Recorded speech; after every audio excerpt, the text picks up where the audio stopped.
I'm Abby, I have a lot of records, and this is all of them.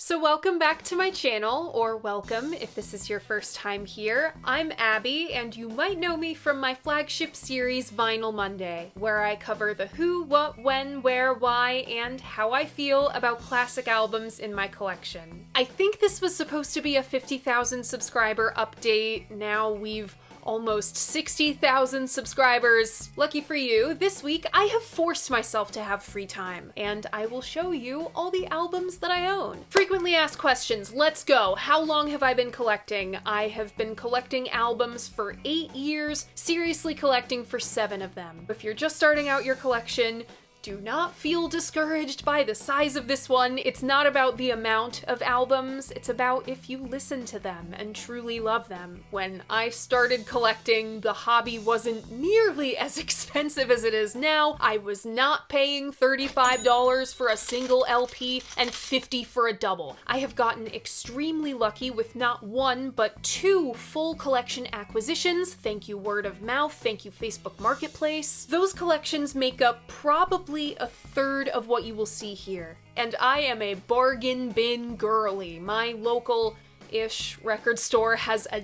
damn good bargain bin. So many people over the years have asked me about my surround sound stereo.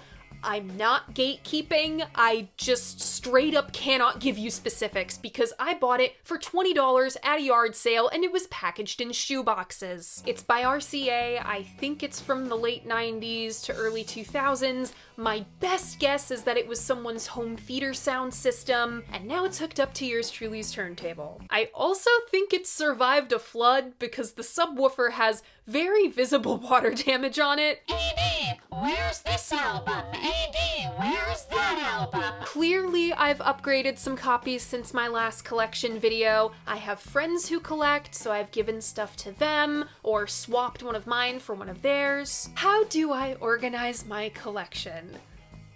That is a loaded question. In these shelves behind me, as a general rule, alphabetical by first name. It's how the first record store I ever shopped at organized their inventory at the time. It stuck with me. File a lawsuit if you're really that upset about it, see how far that takes you. Within artists alphabetical by first name, I go in chronological order. First studio albums, then live, compilation albums, and bootlegs, then solo and side projects to follow.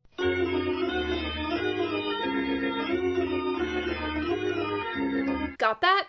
Okay, now let's make it even more complicated, because I have 2 other shelves to account for. Big shelf behind me only accounts for letters A through partway through S. My overflow shelf is there, and it holds the rest of the S's through Z and my jazz albums. I listen to those pretty often, so I like to have them handy. All my box sets are in there too.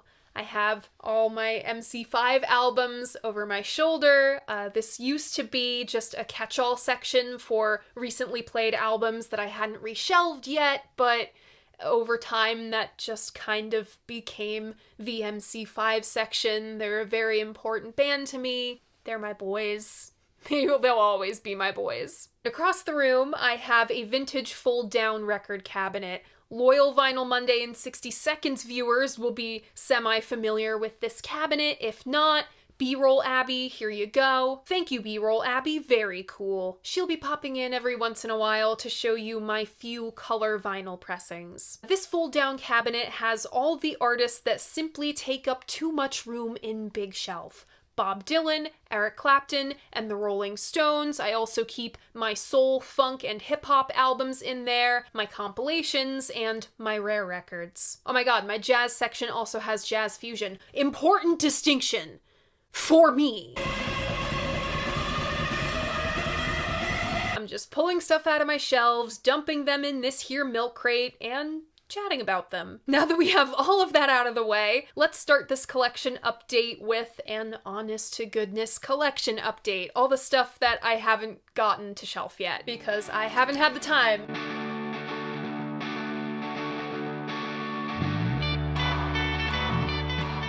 I'm starting off strong with MacDonald and Giles. I had been looking for this album for a solid minute. Thank you, Turn It Up, Brattleboro, seldom mentioned, but just as important as the Northampton location, for hooking me up with this. I blew in and out of there in 5 minutes because I was parked illegally. Thrift store finds. Rita Coolidge, It's Only Love. The band Renaissance. Keith Relf formed this band after the Yardbirds, left after 2 albums. This is one of the post-Keith albums. I have no idea how to pronounce this title. I like the cover design. It reminds me of a page from Layla and Majnun. Next, oh yeah, I'm keeping my plastic sleeves on all of these, so this is gonna be a very crinkly video. It would just take for fucking ever if I took them all off. Next, Tom Rush. The Circle Game. I've mentioned this album on quite a few past Vinyl Monday episodes. It's got not 1, not 2, but 3 Joni Mitchell covers on it. Oh, mama, they turned me into a cardboard sleeve. 50 million Elvis fans can't be wrong. We're starting this video off great. And some of you guys are gonna hate me for this, but $20 at a thrift store, green tag, which was the discount for that week. Original copy of Da Capo. Yes, I pronounce it Da Capo. Johnny Eccles himself pronounces it Da Capo. Who am I to tell Johnny Eccles he's wrong? Love were Elektra's first psychedelic rock group. Their first rock and roll group was the Paul Butterfield Blues Band, which we will be seeing in this collection much, much later.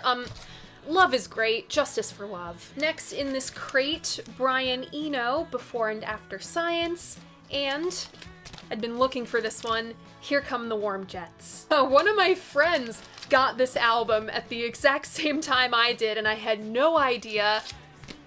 Roxy Music, first album. I also picked up Siren. Love this cover. Roxy Music, in my mind at least, are known for their album covers featuring models, very done up, very stylized, honestly very camp. Then I have the Dream Academy's Life in a Northern Town EP. I don't have very many EPs at all in my collection. Orchestral Maneuvers in the Dark. I love, love, love their early stuff. I'm still on the hunt for their early stuff. This is from the mid-80s, I think. This is Crush. Next, this is the Smiths with the original printed inner sleeve that I proceeded to ruin as soon as I picked this up last night. You could not pry this album out of my cold, dead hands when I was 19, so to have this at 26 finally warms my heart.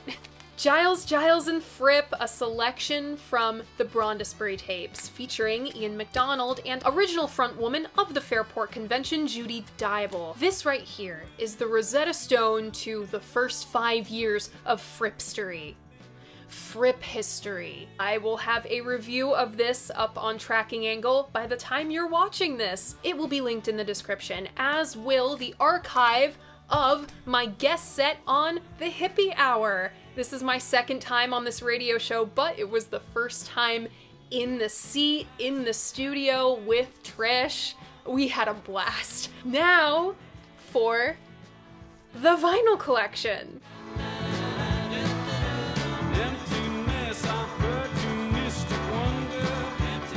Okay, so I actually lied about how I filed my collection. I start with the numbers first. So we are starting off with the Fifth Dimension, Age of Aquarius. 10cc, another goated thrift store find, and the studio albums of the 13th Floor Elevators. This is the psychedelic sounds of the 13th Floor Elevators, and as B-roll Abby will be showing you, hey, we already have a color pressing. This is on red vinyl. Then I have the second album, Easter Everywhere, I believe just on standard black vinyl, and Bull of the Woods on white vinyl.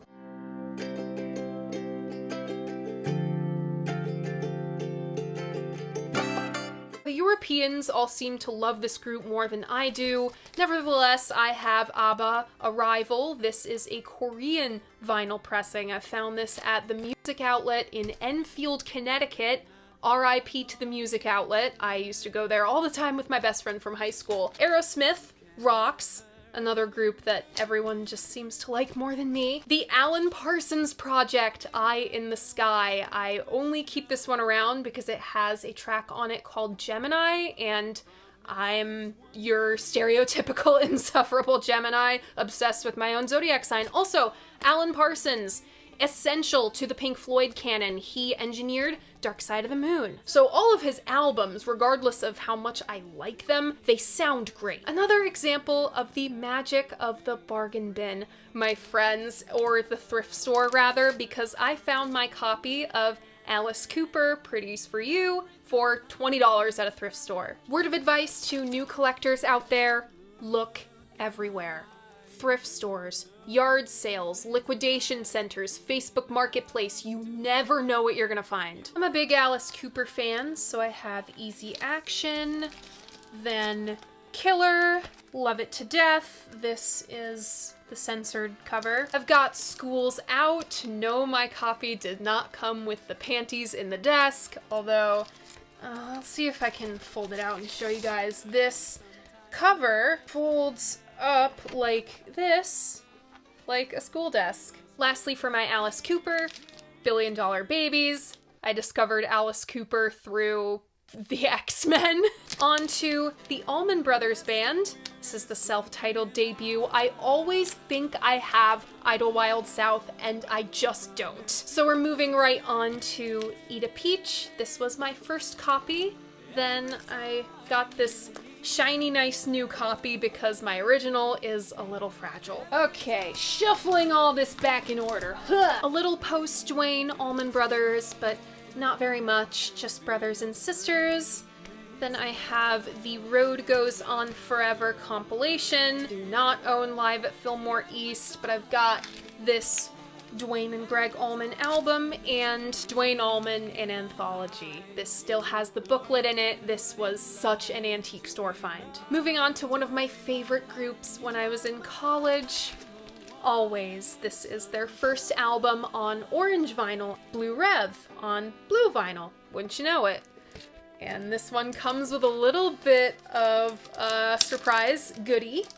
If I can open the sleeve. So I saw Always live in 2022, right after Blue Rev came out at College Street Music Hall in New Haven, and I managed to nab the set list. I was too nervous back then to be saying hello to bands or weaseling my way backstage.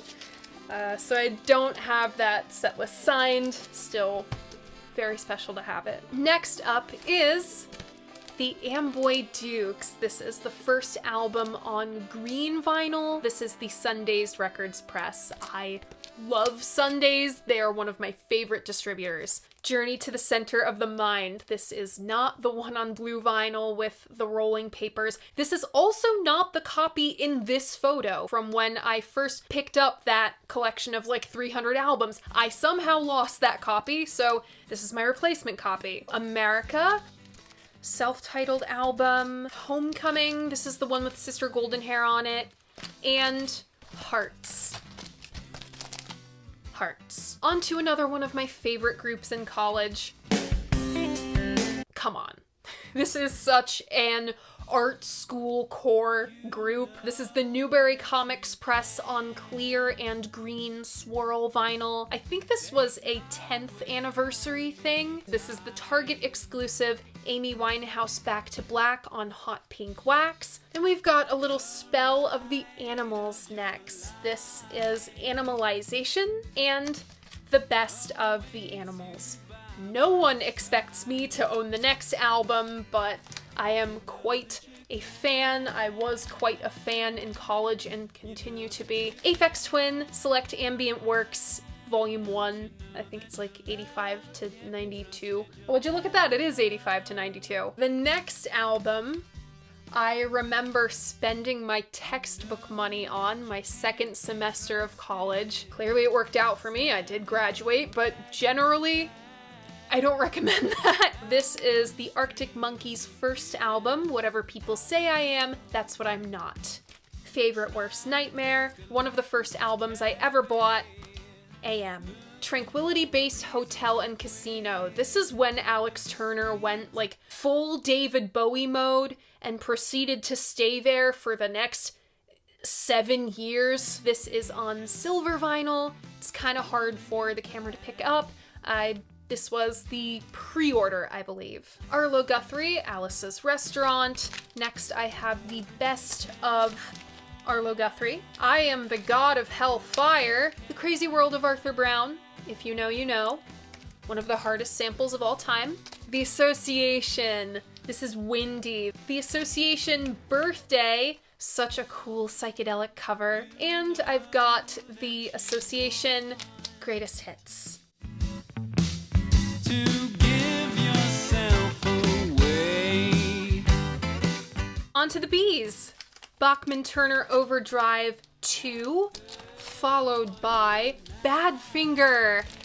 Magic Christian music. I love Badfinger. Really unfortunate story, kind of the evils of the music industry all wrapped into this one band just falling on terrible luck. The music is more important than the story. Like, Magic Christian music is just banger after banger after banger. The next album, Straight Up, is even better. No Dice was in the middle.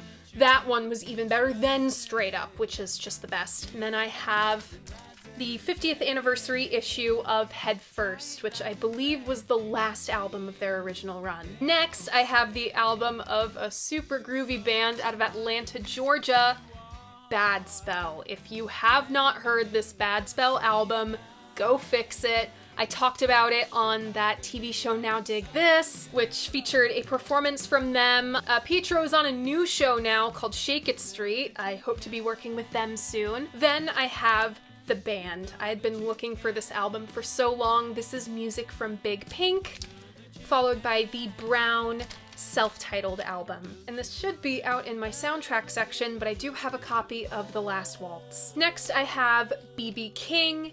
This is Lucille, and had this one for a minute live in Cook County Jail. I'm always looking for more B.B. King. For some reason, his stuff is really hard to find out here in decent condition. Believe it or not, this is Shut Down Volume 2 by the Beach Boys. It was packaged in this weird set in the 70s called Fun, Fun, Fun, and Dance, Dance, Dance, which is in fact the Beach Boys today. Then, of course, I have one of the greatest albums ever made, Pet Sounds. There is no bad song on here.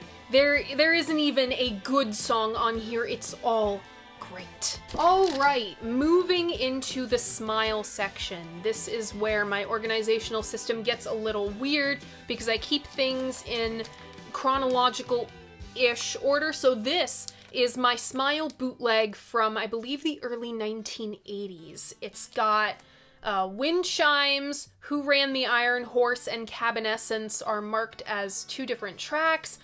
Grand Coulee Dam, Tones, Love to Say Dada, Can't Wait Too Long is on here. Bicycle Rider is broken up from Cabinescence and Who Ran the Iron Horse. George Fell Into His French Horn. This is a super weird one. The Smile Sessions. This is a reconstruction of what a 1967 Smile might have sounded like with a few extras. I believe You're Welcome and a couple instrumental tracks. My favorite of the bunch, Brian Wilson Presents Smile. I have a head-to-head of Smile Sessions versus Brian Wilson Presents Smile with the other Smile tracks that were spread across subsequent Beach Boys albums posted to my blog. This is not a perfect reconstruction of what was, but it's an amazing piece of work. It's like a suite. It's like a classical suite. It's brilliant. I gush over Smile. I gush over Smile. I love Smile. Back to the Studio Beach Boys albums. I have Smiley Smile. This was the album that came out in Smile's place. It's got a few Smile tracks on it. It's a little quirky, definitely odd. I appreciate it for its quirkiness, though. Released, I think, 3 months after Wild Honey. It's alright. It's okay. Surf's Up. Literally just reviewed this. The Beach Boys album, I like this album. Nobody else seems to, but I do. This is Holland, and I do have the single with it. I've got a copy of Carl and the Passions with Pet Sounds. Apparently, this is one of the best sounding copies of Pet Sounds you can buy. Again, Carl and the Passions, it's alright. Then I have the Endless Summer compilation and the Spirit of America collection. We got a straggling Beach Boys compilation back here. Oh wait, there's actually way more Beach Boys. I have the Beach Boys Story, 1966 through 1969. This also has some Smile tracks on it. And I have 2 copies of the Beach Boys Christmas album. I grew up with this album. It's my favorite Christmas album. It was my dad's favorite Christmas album. So many great memories wrapped up with that. Okay, we're gonna do a little shuffle and then on to the Beatles. I have 2 copies of Please Please Me. This is either a German or Dutch copy, I do not remember which, and this is a UK copy. I do have some US Beatles albums mixed in. This is the Beatles' first album, and I believe next will be, yes, the Beatles' second album. Back to UK albums. This is A Hard Day's Night. Love A Hard Day's Night. I think this is my favorite early Beatles release. And this is Yeah, Yeah, Yeah, a German version, whoa, almost dropped that, of A Hard Day's Night. I like the pink and green cover. An original copy of Beatles for Sale with the Unipack sleeve. I've got Help. This is original as well. This is my original UK mono rubber sole, one of the prizes of my collection. Then I have my US copy. This is a replacement US copy. My first US copy that I have, I played it so much that it completely fell apart, and it was already falling apart to begin with. I've got a repress of Revolver. This is my copy of Sgt. Pepper's. It's a US copy and just slipped in the back here. It looks a little dingy, but I promise it's not. There's just several layers of plastic in here.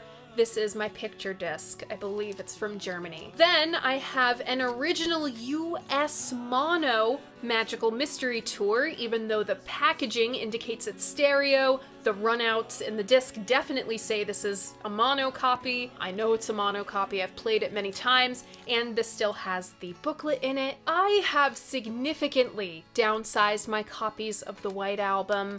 The only one I have at the moment is my German pressing from, I think, 1978. It's got the original poster, and it has 3 of the 4 photos, so if you have a John, hit me up. I've pared down my copies of Abbey Road as well.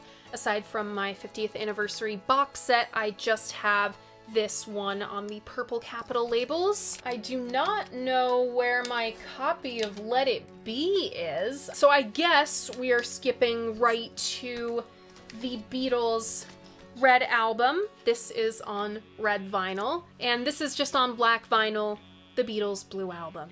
On to my Beatles bootlegs, I just have this one called Spare Parts. It's got an alternate version of I'm Looking Through You on it.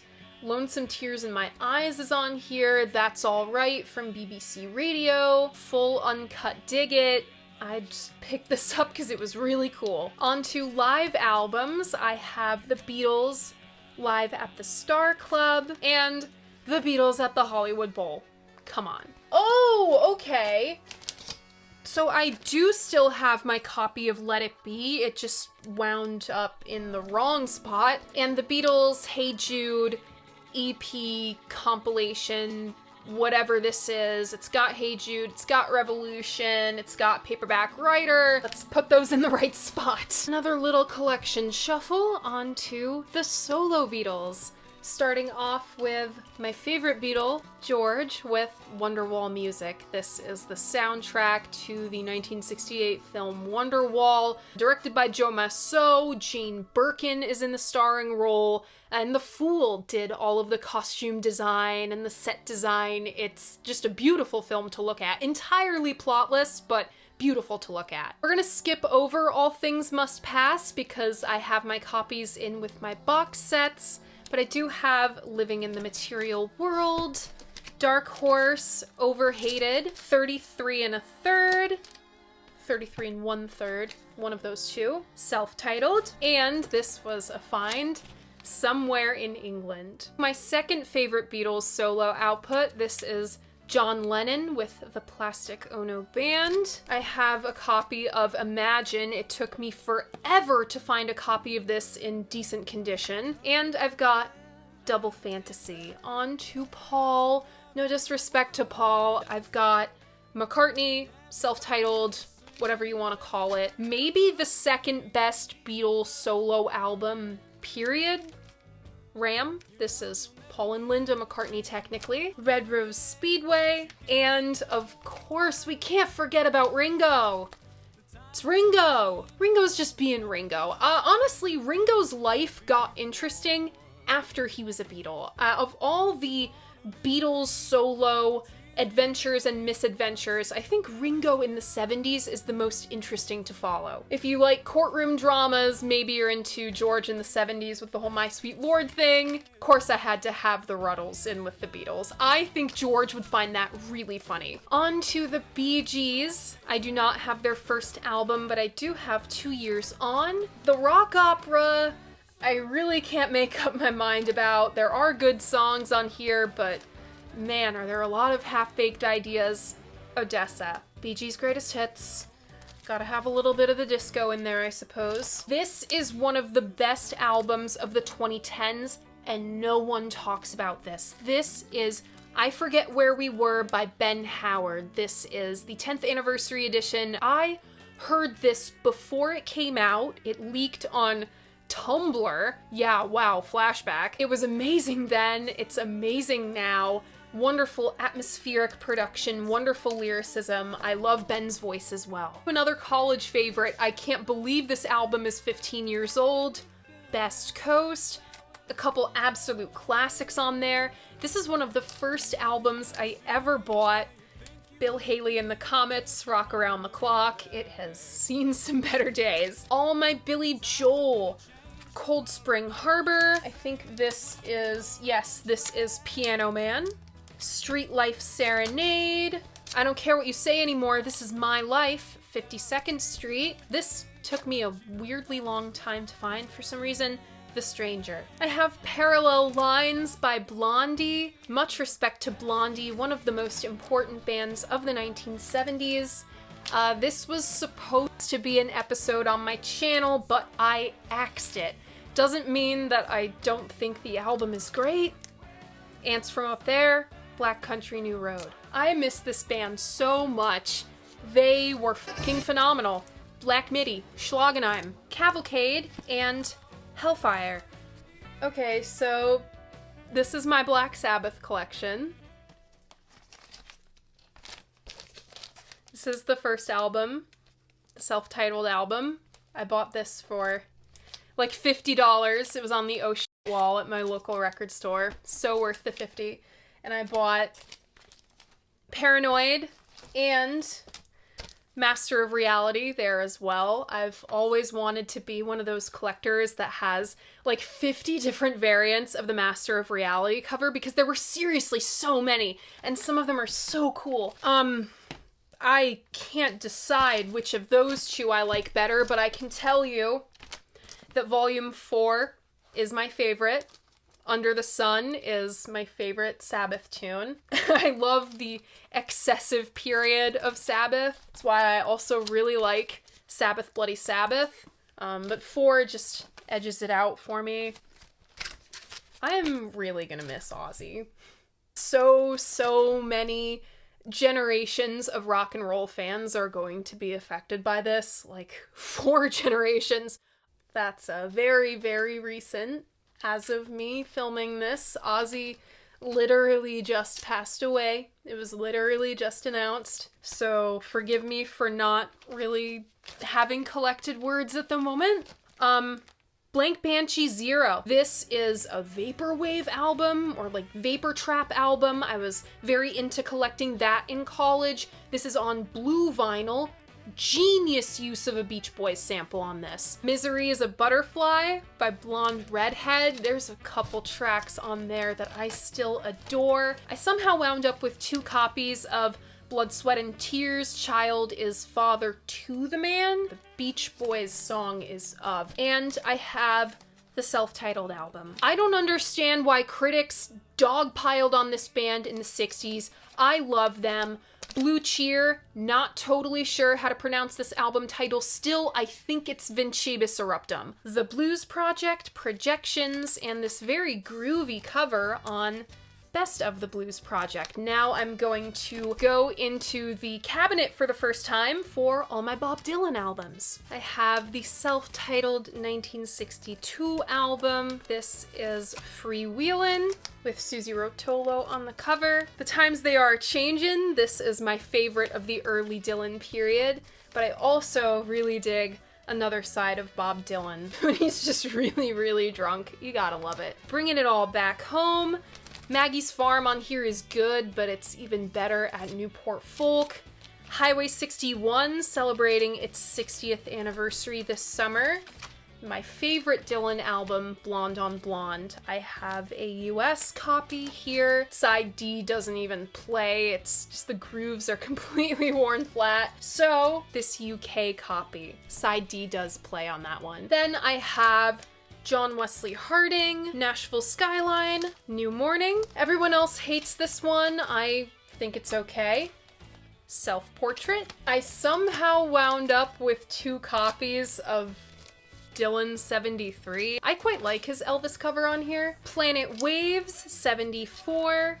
Reuniting with the band for that one. I have 2 copies of Blood on the Tracks, 2 copies of Desire. One is a US copy and the other is Japanese. I think this is my only Japanese copy of anything in my collection. The Pat Garrett and Billy the Kid soundtrack. Fun fact, Dylan stole his hat from the set of that movie. Bob Dylan and the Band, Before the Flood. And I have the Basement Tapes. Well, sort of have the Basement Tapes. I have the Great White Wonder bootleg. The Basement Tapes, for real this time. And Bob Dylan's Greatest Hits, volumes 1 and 2.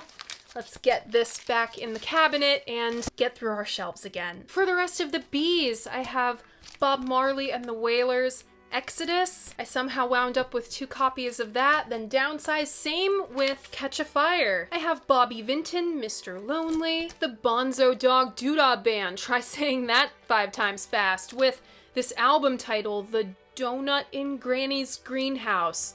That took way too many takes to get right. Do not know how to say this title. Kensham, Tadpole, and Gorilla. I thought I had more Doodah Band. This must be it. I do have Boston's first album. I picked this up on a family vacation to Portland, Maine when I was 18 or 19 years old. Oh my gosh, I remember when everyone was freaking out over this album. I still think it's great. I love listening to this with my mom in the car. My mom loves Boy Genius. This is Boy Genius, the record. I have the first and last albums by Brand New. This was one of my favorite groups in college. This Is Your Favorite Weapon. Still a great second wave emo album, I gotta say. 2017 Science Fiction. I think this is on clear vinyl. I have a Brian Eno album chilling in here, Taking Tiger Mountain by Strategy. You can tell exactly when I went to college because I have a copy of Brockhampton Iridescence. This is on clear vinyl. What a time capsule that was. I have all my Bruce Springsteen in here. The Wild, the Innocent, and the E Street Band. Born to Run, celebrating its 50th this summer. Nebraska, there is a film coming out all about the making of this album, starring Jeremy Allen White. Born in the USA. I don't have The River. I do have Tunnel of Love. All right, let's do a shuffle. Buddy Miles, Them Changes. Buddy notably drummed for Jimi Hendrix. I have another one of his albums too, We Got to Live Together. Buffalo Springfield, self-titled. Buffalo Springfield, again, my favorite of the bunch. Last Time Around, and Retrospective, the Greatest Hits compilation. Then, the Buttertones, again, totally indicative of when I went to college. Here we have all of my Byrds albums. Mr. Tambourine Man, Turn, turn, turn. Gonna see if I can do all this from memory. 8 Miles High. All right, we're doing good. Younger Than Yesterday. Last with David Crosby for a minute. The Notorious Bird Brothers. Yes. Then, enter Graham Parsons. Sweetheart of the Rodeo. I've got The Greatest Hits.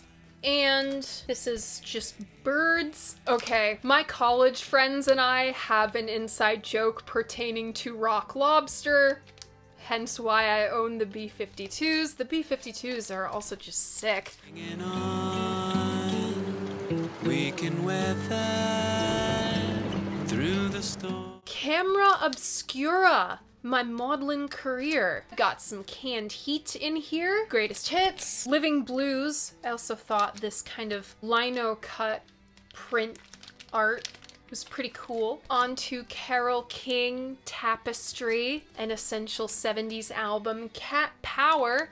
I think this is just self-titled. No, it's not. It is What Would the Community Think? I think this is back when Cat Power was still a band, though, and not just a solo project. I've got Cat Stevens, Mona Bone Jacone, I think that's how you say it, and T for the Tillerman, that's definitely how you say it. Greatest Hits. Don't knock the greatest hits. I've got Cheap Trick, Heaven Tonight, a little Chicago Transit Authority, and I have just Chicago. I don't remember which number Chicago this is, because there's so many damn Chicago albums. Got a little Chuck Berry, London Sessions, and Chuck Berry's Golden Hits. Okay, here we go. The Clash self-titled. Got Give 'Em Enough Rope, that's the second one. Of course. London Calling. Still in the Shrink. Still has the sticker on it. Come on. Oh boy. Sandinista. What do you even say about Sandinista? And Combat Rock. Cornelius Brothers and Sister Rose. This is a great soul album that I was told about, and it made its way to me. Clear Light, this is on clear yellow vinyl. It's a psych album. Count 5, Psychotic Reaction. Cornerstone of garage rock right there. I have 2 copies of Electric Music for the Mind and Body. Wow, I can't believe I got that. This is in stereo. That is in mono. Not sure how I have 2. I think they were both just packaged together and sold to me that way. Country Joe and the Fish Together. Hold On, It's Coming. And my CCR. This is the self-titled first album. It's got I Put a Spell on You on it. Then we fully settle into the swamp rock thing with Green River, with Bayou Country, with Willie and the Poor Boys, and Cosmos Factory. We've got Crosby, Stills, and Nash, self-titled. Crosby, Stills, Nash, and Young, Deja Vu, CSN, and a Greatest Hits so far, album art by Joni Mitchell. Then I've got 4-Way Street, a live album, Live at the Fillmore East. Both of those have Young with them. And we are moving into my solo output. David Crosby, If I Could Only Remember My Name. Songs for Beginners, Graham Nash, Stephen Stills 1 and Stephen Stills 2. I somehow wound up with 2 copies of the Super Session. I don't know how that happened. I somehow wound up with a second copy of Songs for Beginners. That's way out of order. There we go. Back on track with Stills and Young, Long May You Run. Where's all my Neil, you're asking? Neil Young gets his own section. He's special that way. But long before that, you'll probably see that in a few days, I have Crowded House. Sugar and Spice by the Cryin' Shames, another Nuggets compilation inclusion. And my albums by The Cure, Boys Don't Cry, Japanese Whispers, Happily Ever After. On to the D section.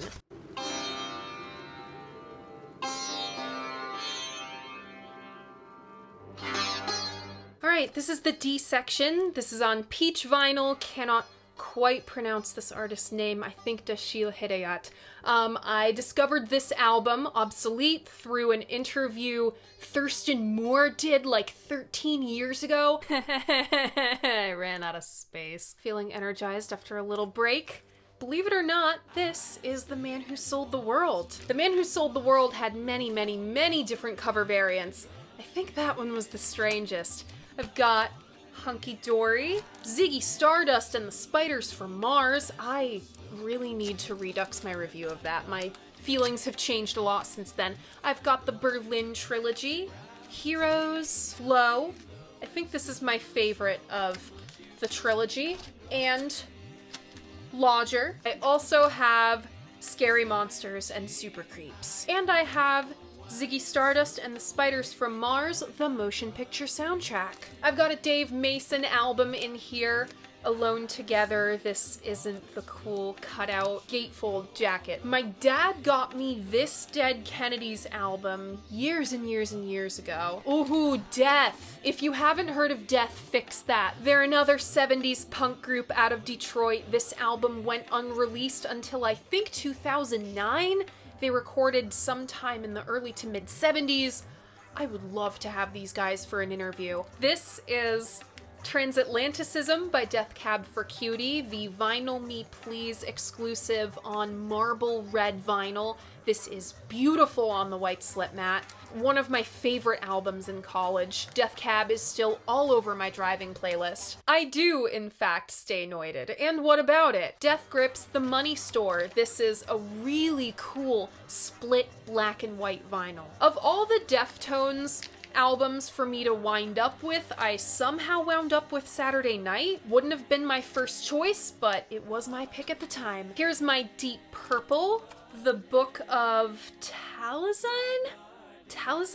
I don't know. Great early Deep Purple though. Shades of Deep Purple, 70s Deep Purple, Little Machine Head. And here is To Delaney from Bonnie by Delaney and Bonnie. These guys were instrumental in the formation of what would become Derek and the Dominoes. Also play a decent hand in Joe Cocker history. Dennis Coffey and the Detroit Guitar Band. I bought this right off the turntable at, I think, Electric Eye in East Hampton. That's where I found that Arthur Brown record, actually. Surfer's Choice, Dick Dale and his Dell Tones.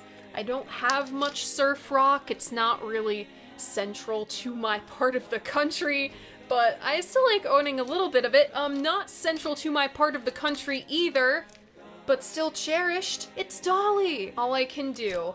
I also have Dolly with Linda Ronstadt and Emmylou Harris. The original boy genius, if you will. Repping a fellow member of the vinyl community here, right? So Don Cole was one of the first vinyl-centric creators I ever watched on YouTube. I discovered his channel my freshman year of college, and this is his album, Level Green. It's on green wax. I bought this off his Bandcamp on a Bandcamp Friday. Really cool, kind of Mac DeMarco, hazy, 60s, 70s inspired stuff. I know, I love repping fellow members of the vinyl community when I can. Don Thompson, Jupiter. This was an oddity sent into my P.O. box. Apparently only 500 copies were ever made. Despite my general disdain for disco, I have respect for the women who made it. This is Donna Summer, Bad Girls, the album with hot stuff on it. And I've got a little Doobie Brothers here. This is Toulouse Street, and the one everybody knows, Minute by Minute. Oh, we have a big brick of Donovan albums here, with Catch the Wind, Fairy Tale. I'm such a big Donovan fan. I have his autograph on my wall. This is Sunshine Superman. Mellow Yellow is next. The A Gift from a Flower to a Garden box is in with my box sets, but I do have Wear Your Love Like Heaven and For Little Ones. One of the coolest people I've spoken to while doing this is Carl Ferris, artist of both of these covers. Very fortunate to have gotten to speak with some of the people I have gotten to speak with over the years. This is a compilation called Like It Is, Was, and has ever been, ever has been, evermore shall be. So close yet so far. Hear Me Now, followed by Baraba Joggle with the Jeff Beck group, and Open Road. Alright, one of my favorite groups of the 1960s, The Doors. I have the self-titled record. Unfortunately, Break On Through is censored on that. Strange Days. Waiting for the Sun. I wound up with 2 copies of The Soft Parade. This was my first. This is the 50th anniversary edition. Overhated album, by the way. My favorite as of late, Morrison Hotel. A longtime favorite of mine, LA Woman. An American Prayer. And the 13 compilation.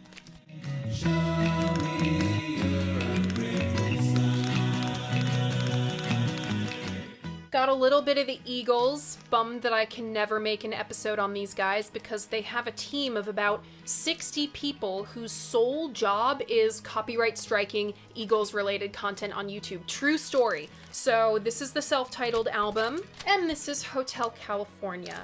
I have a little bit of Earth, Wind, and Fire. This is Gratitude. I have a little bit of Echo and the Bunnymen. This is Heaven Up Here.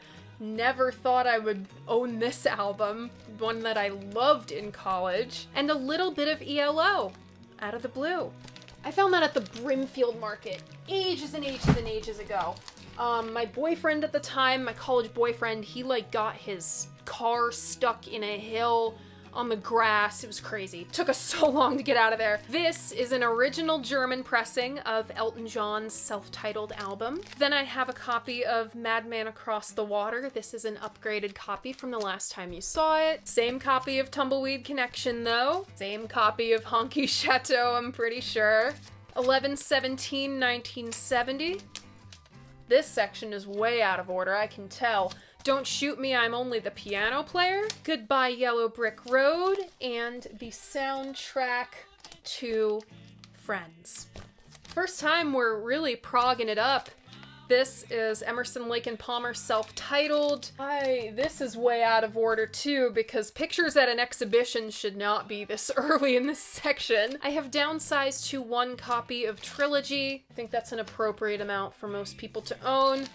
And Brain Salad Surgery. Oh, hold on. Yeah, this section is way out of order because I have Tarkus back there. I have an Emmett Rhodes album. Emmett Rhodes is so hard to find, but if you like Paul McCartney, you will love Emmett Rhodes' piano ballads. Inspired choice here, I Just Can't Stop by the English Beat. The best of Emmylou Harris. Everly Brothers 84 for some reason. Elvis Costello, My Aim Is True. There are a lot of cover art variations. This is the one I have. Oh, mama. We got my Elvis collection. I have the self-titled album.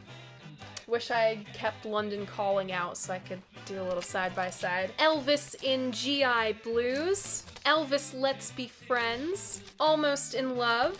Elvis's Golden Hits Volume 1. Volume 2 was way earlier. No One Haunts My Narrative. Quite like Eric Clapton. My profile picture on everything is me in the Layla art. Somebody put me on a Blind Faith bootleg album and is selling it for $270. I can't escape this man. So this is where my organizational system gets even weirder. For Eric Clapton specifically, because he was in so many groups, I have his career in chronological order. So I have Clapton era Yardbirds, at least I should. I think my copy of 5 Live Yardbirds wound up where it wasn't supposed to. Then Clapton era Blues Breakers, Cream, Blind Faith, Derek and the Dominoes, and the solo stuff. Yes, I'm aware Clapton released a self-titled solo album in 1970 before the Dominoes. Here is the Blues Breakers with Eric Clapton, aka the Beano album. Here it is again with very different cover art. Here is Fresh Cream. My 2 copies of Disraeli Gears. I don't take this one out of the plastic ever because the cover is just completely falling apart. This is my copy of Disraeli Gears I actually play. Then I've got Wheels of Fire, always wanted the gold variant. I think it was in Australia they got a gold version of the Wheels of Fire art. Looks so cool. And Goodbye Cream. Then Live Cream, this compilation called Heavy Cream.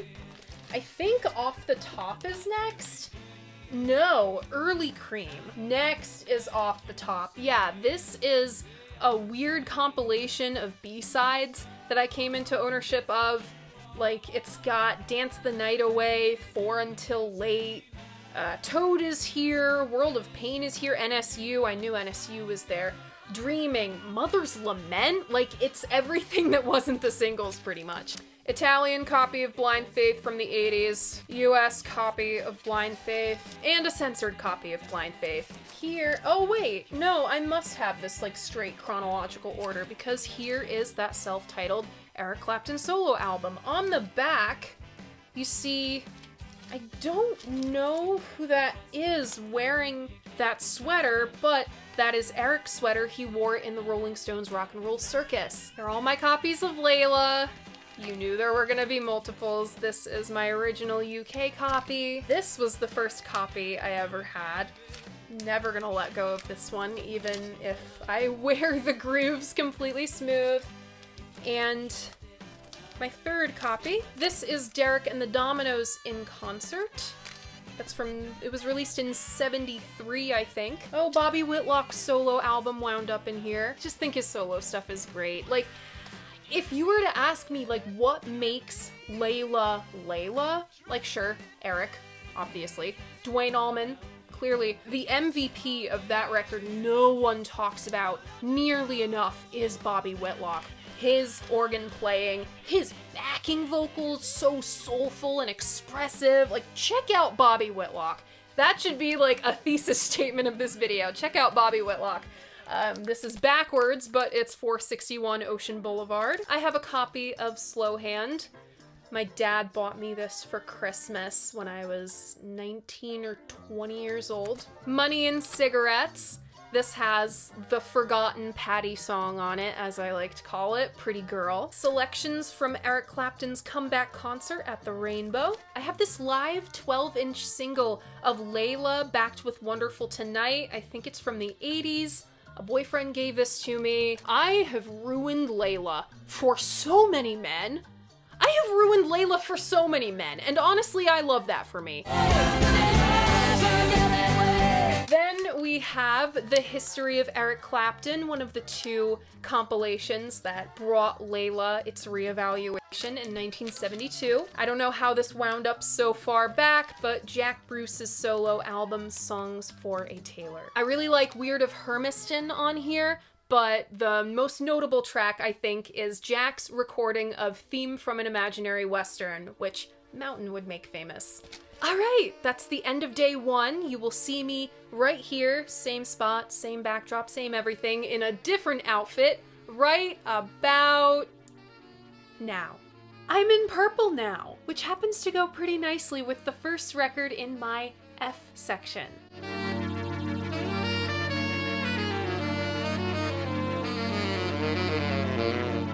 Fairport Convention, Legion Leaf.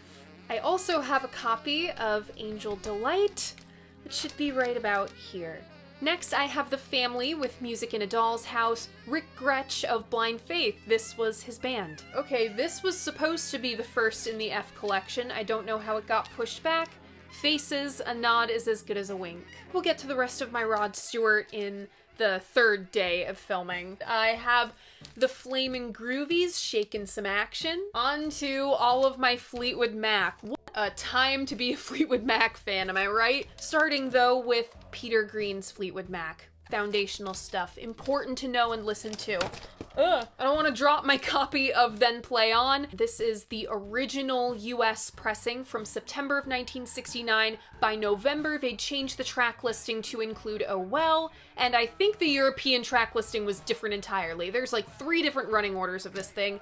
I just happen to have one. Now I have this Fleetwood Mac greatest hits all the way up here because this was just a greatest hits of the Peter Green era. It's got Albatross, Oh Well, their recording of Shake Your Moneymaker, and Dragonfly, one of the great underrated Fleetwood Mac songs. I am still waiting for Purple Dancer to be put on a compilation somewhere, which was the other side of that single.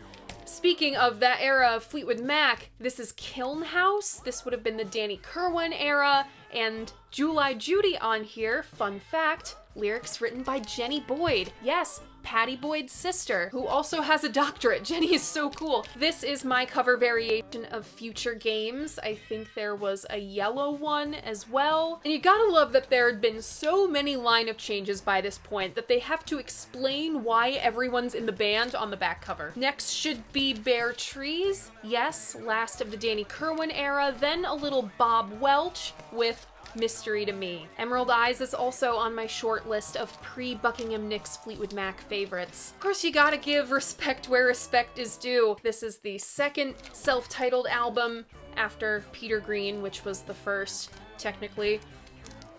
There need to be no more represses of this fucking thing. Just go to your thrift store, go to your record store, you will find a copy of Rumors. And don't spend over $20 for an album that common. That's just stupid. Yes, I am one of those fans that rates Tusk higher. It's not a bad album, you just don't get it. I do not have Tango in the Night, but for a little 80s Fleetwood Mac, I do have Mirage.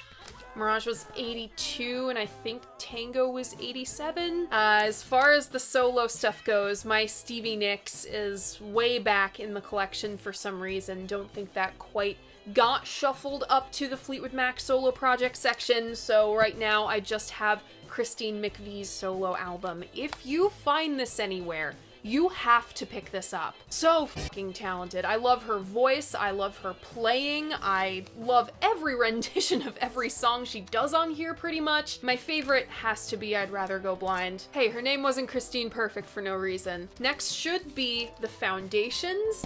Baby Now That I've Found You. I think Flying Burrito Brothers are next. Yes! The Gilded Palace of Sin. Burrito Deluxe. This is me testing to see what I have in order or not, with the first recording of the Rolling Stones' Wild Horses and the little Graham Parsons' Grievous Angel. I saw GP at a record store once and I was silly for not buying it. Little Françoise Hardy. This is Tous les garçons et les filles. Excuse my French pronunciation, it's not gonna be that great. I think it's just called Françoise. I never see original copies of her stuff over here. 8 years of me collecting, and I've only seen an original Françoise album here in the States once. Next is The Fool. These guys were responsible for the mural on the outside of the Apple Boutique, Clapton's Fool SG. So many clothing pieces over the years. Like I said before, they did the set design for Wonderwall. They painted the Aquarius Theater for Hair. Marika, in particular, she's the one with the red hair.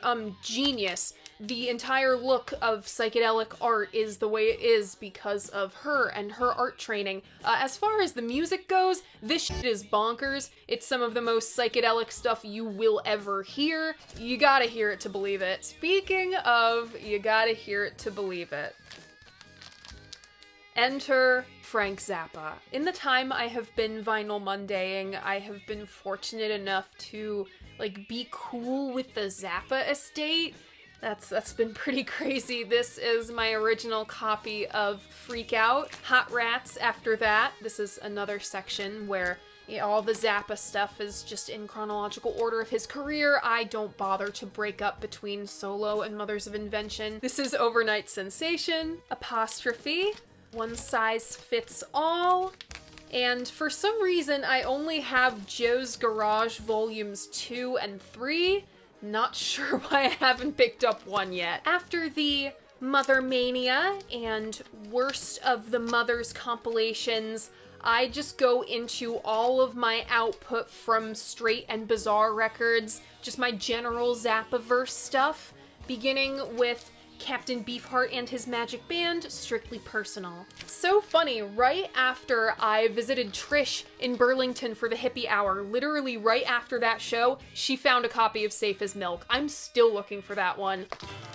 Oh boy, I lugged this beast of a third man pressing of Trout Mask Replica all the way up to Burlington, Vermont. It's on this really weird, like, fruitcake looking fish scale colored vinyl. I don't know how else to explain it. When Trish and I dropped the needle on Frownland, you should have heard us howling in the studio. Mirror Man. Rounding out my Captain Beefheart. Then I've got my girls, the GTOs. This was a band of groupies that Zappa put together. Miss Christine on the back was Moon's nanny. Miss Pamela, aka Pamela Des Barres, was a nanny as well. This isn't so much an album as it is a time capsule of the Sunset Strip in 1968. It's a lot of skits, it's a lot of just girls hanging out with each other, and none of these girls could sing a note, but if you can make it past the Eureka Springs Garbage Lady, it's a lovely little listen. Weird but lovely. Rounding out my Zappa verse, this technically was supposed to be the straight Bizarre Records, the first Bizarre Records release, but Frank and Sandy broke up, so that didn't happen. This is Sandy Hurwitz's one and only album under the Sandy Hurwitz name, with the cheeky little title, Sandy Hurwitz is Here at Last. If you're a fan of Laura Nyro, or like Joni Mitchell's really, really sad stuff, pick this up. And last but most certainly not least, in the F section, a little Frigid Pink. Let's do a shuffle and get to the G's.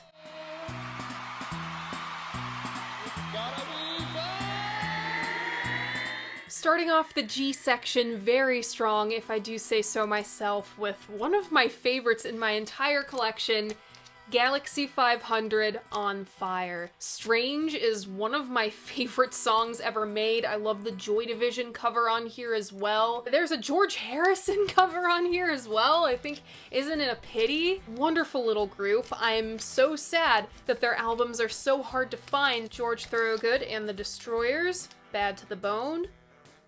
Bad. Genesis, Selling England by the Pound. I can hear it now. AD, where's your copy of The Lamb? I have it loaned to one of my friends right now. I should be getting it back in like 2 or 3 weeks. I don't know. This is The Gordian Knot, a Verve Records oddity little 60s group. Gordon Lightfoot, If You Can Read My Mind. Then Grand Funk, one of the great stories of lost potential in rock and roll, if you ask me. They really delivered on the Red Album, but live, they just couldn't cut it. I found Shinin' On as well. This has certainly seen better days. The Grassroots, Let's Live for Today, and on to my Grateful Dead albums. This is Anthem of the Sun, the 1968 mix, only the 1968 mix. This channel is in the Phil zone, mind you. This channel is squarely in the Phil zone. I'm sorry, Phil. Jerry got the mix right the first time. Every single minute of music on here is brilliant. It's crazy what they could do with studio technology at the time. Next is Working Men's Dead. Fun fact, I share a birthday with this album. Then, Ruh-Roh Raggy. I don't know how that wound up upside down, but this is American Beauty. Next, Wake of the Flood. The Weather Report suite on here I fucking love. From the Mars Hotel, Justice for Donna Jean. Donna Jean is totally overhated in my opinion. Terrapin Station, and Blues for Allah. Right here. Every single time I have put this album in a video somehow, I've asked for a pronunciation, and every single comment tells me something different. So I don't even try. Anyway, this is a relic, a blast from the past. I used to be such a big Greta Van Fleet fan, like 2017, 18, 19, really the good old days to be a Greta Van Fleet fan. Apparently this album is pretty hard to find nowadays. This is their first, it's an EP technically, I think, but I just call it their first album from the Fires. And The Battle at Garden's Gate. I'm 95% sure this is on white vinyl. This was the last album of theirs I really liked. I'm hopeful for Mirador, though. Fingers crossed for Mirador pulling through. This has to be worth a decent chunk of change, too, nowadays. Wasn't when I bought it, but this is Visions. I have a couple albums by the Guess Who, American Woman, and So Long Bannatyne? Okay, so this next band's name is, racial slur against a group of people, but this is the self-titled album. I love the Alphonse Mucha cover art. One of his prints, literally right up there at the end of every video. The second album in the garden, which brings us to the H section.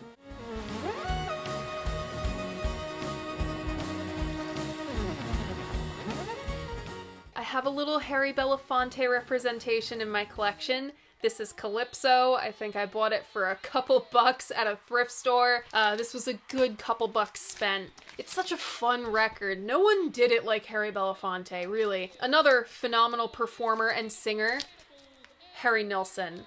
This channel is a Harry Nilsson space. Writer, performer, interpreter, crafter of melodies. For a few years there, this guy could do no wrong. This is his first album, Spotlight on Nilsson, and I somehow wound up with 2 copies of Pandemonium Shadow Show. This album has a Beatles cover that turns into like 15 other Beatles covers in 3 minutes. Again, you could not stop this guy. This is kind of aerial ballet, but also kind of not. This is Aerial Pandemonium Ballet, a remix album of a little bit of Pandemonium Shadow Show and a little bit of aerial ballet. Harry was in a bit of a tight spot with the point and trying to follow up Everybody's Talkin', so he just kind of threw this out to buy a little time. Next, I've got Nilsson Schmilsson, son of Schmilsson, to follow.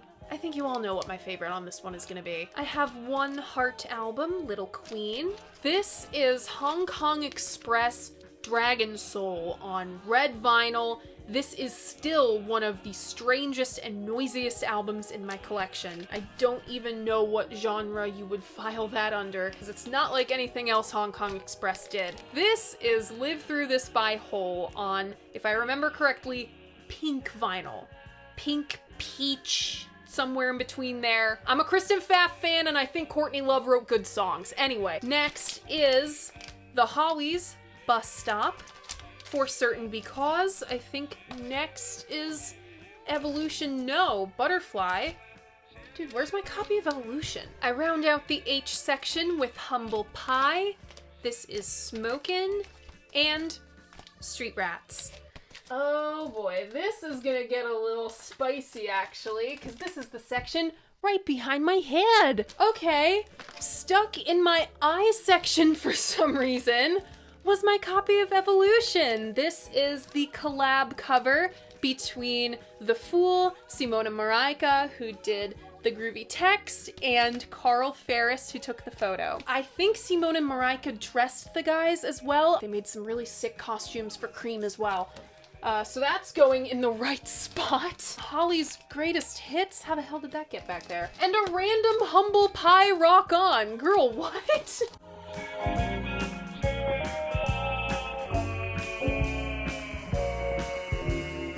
I have a very short I section, made even shorter by all of my H's going in the right place this time. This is the Isley Brothers 3+3. It's got Who's That Lady on it. The 5,000 Spirits or The Layers of the Onion by the Incredible String Band. One of these is my first copy that I had, and the other is an original UK copy. Then I've got such a thrift store find. Found this for, I believe, $8. The Hangman's Beautiful Daughter. I've hung on to this album called Waterfalls by a band called If. Most notable for its album art, I guess. I have this Day Trotter Session EP by Iron and Wine. I forget who's on the other side, the Low Anthem. Self-titled album by It's a Beautiful Day. Fun fact, it was between these guys or Santana to go on stage at Woodstock. It was decided who would play by a coin flip. Just imagine if we'd never gotten Santana, what? In-A-Gadda-Da-Vida. I believe this next one is called Heavy. I love text like this. A great sci-fi illustration, too.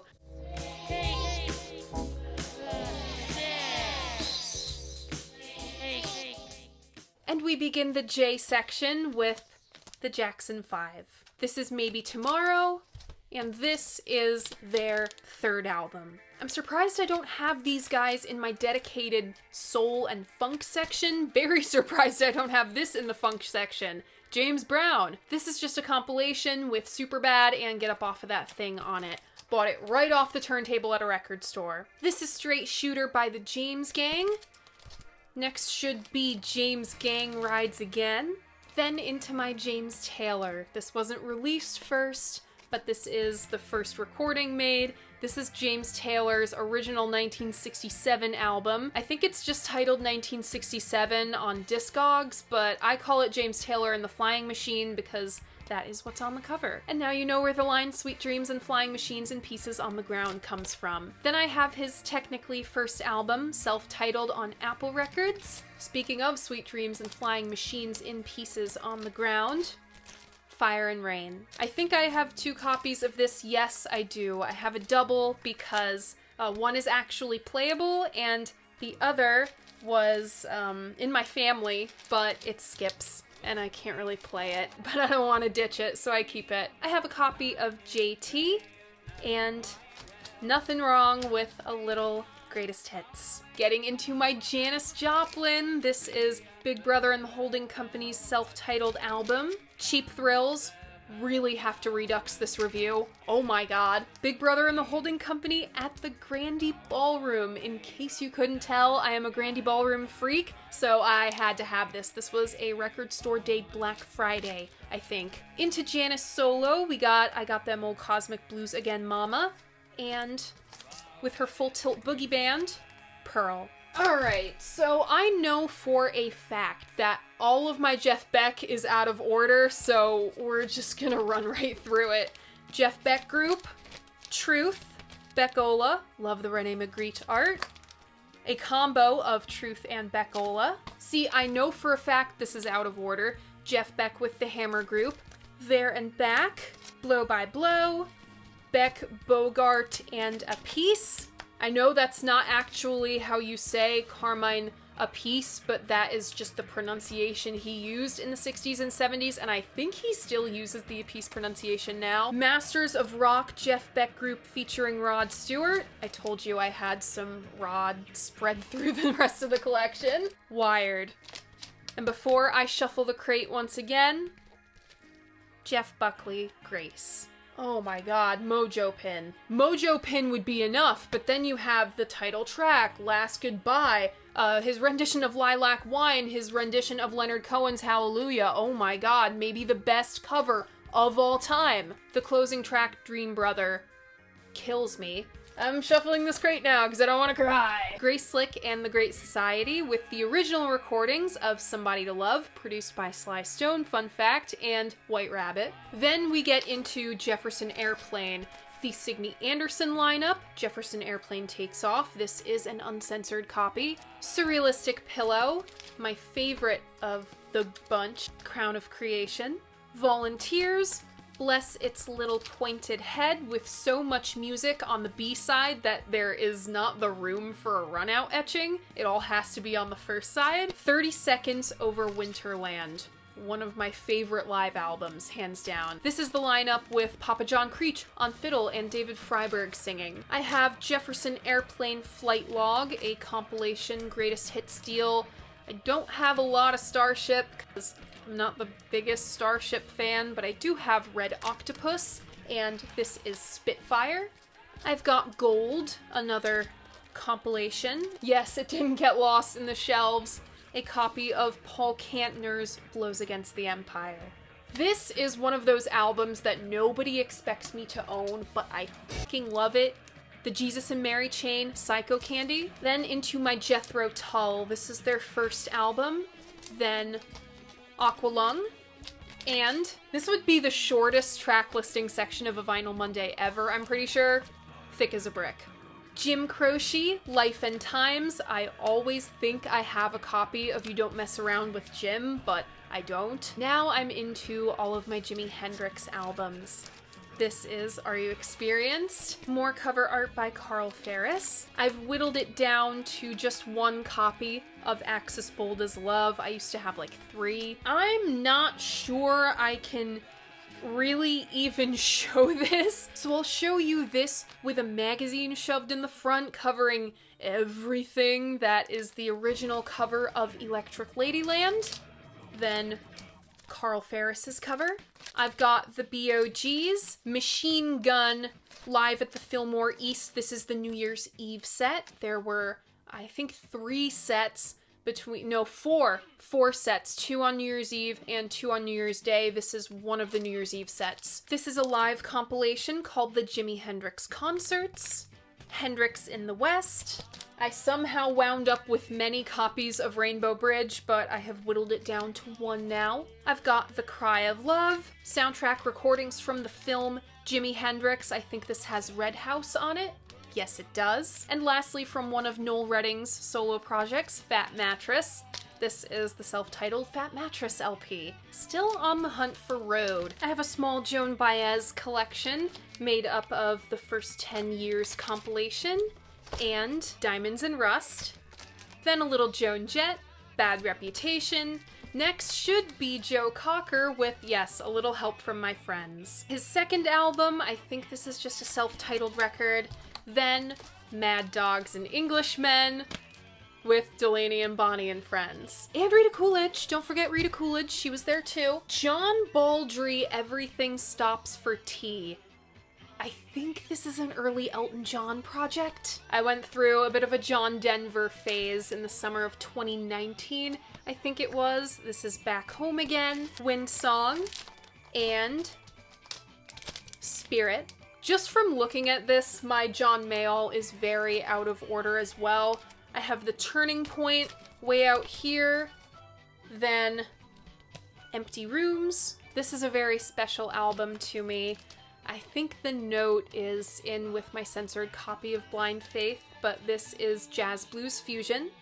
The latest edition, live in Europe. I love this cover design. The Best Of.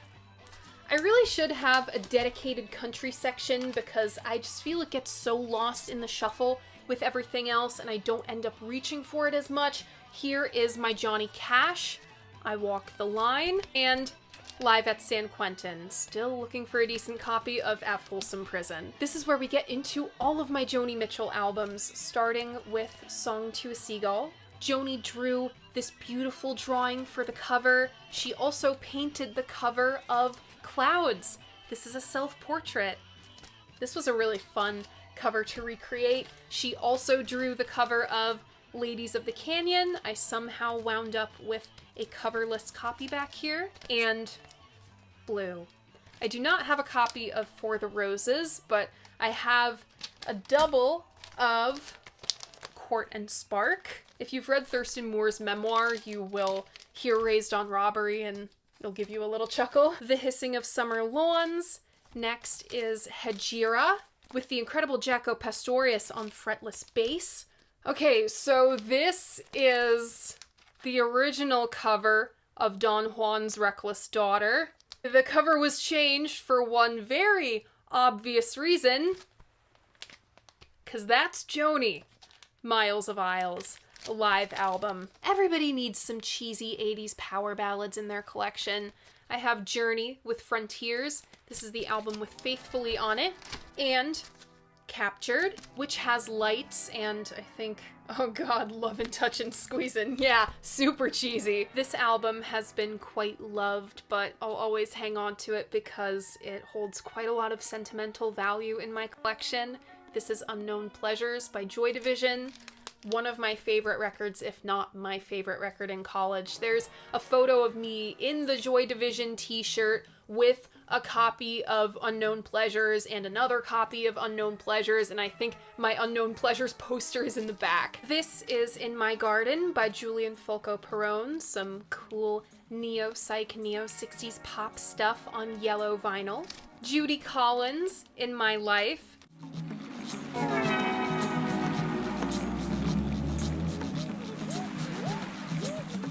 Karen Zanes, Cloaked, with some amazing cover art by the artist Dawn Aquarius. The Kick Inside by Kate Bush, one of my most requested Vinyl Monday episodes of all time, and I haven't done it because I don't have the record. I do have The Dreaming and Hounds of Love, though. She is so me, I am so her. I get it. I just get it. A little KC and the Sunshine Band. I indulge in disco every once in a very, very, very long while. I know I spent my textbook money on this in college. The Killers, Hot Fuss. I don't know about the rest of the album, but this has to be one of the most stacked A-sides in rock and roll history. I've got all of my Kinks albums next, beginning with Face to Face. Incredibly fortunate to have any Kinks albums, really. After Ray Davies threw the punch and got the band thrown out of the United States for a few years, the US market for the Kinks just completely dropped off. Still, to this day, there are very few Kinks albums floating around. This is my original copy of the Village Green Preservation Society, one of my favorite pop albums of the 1960s, and I never get this title right, Arthur or the Decline and Fall. This has all the original cutouts still in it. The Kinks were allowed back in the United States with Lola vs. Power Man, classics on there, and Muswell Hillbillies. And I've also got a greatest hits compilation and the Kink Chronicles. It's got the Village Green Preservation Society on it, Holly, Waterloo Sunset, Lola, so this is like a pre-Punch Kinks greatest hits, and this is post-Punch Kinks.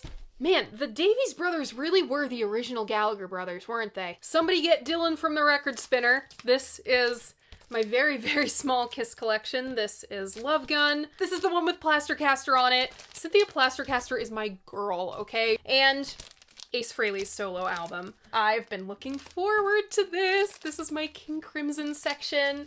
This is my copy of In the Court of the Crimson King. I literally only kept this for the album art. I knew nothing about King Crimson. I had never heard this music before. Yeah, imagine that. Imagine throwing this on your turntable for the first time, going in completely blind. Life changed. This is Lizard. Still looking for In Wake of Poseidon. Oh, this is...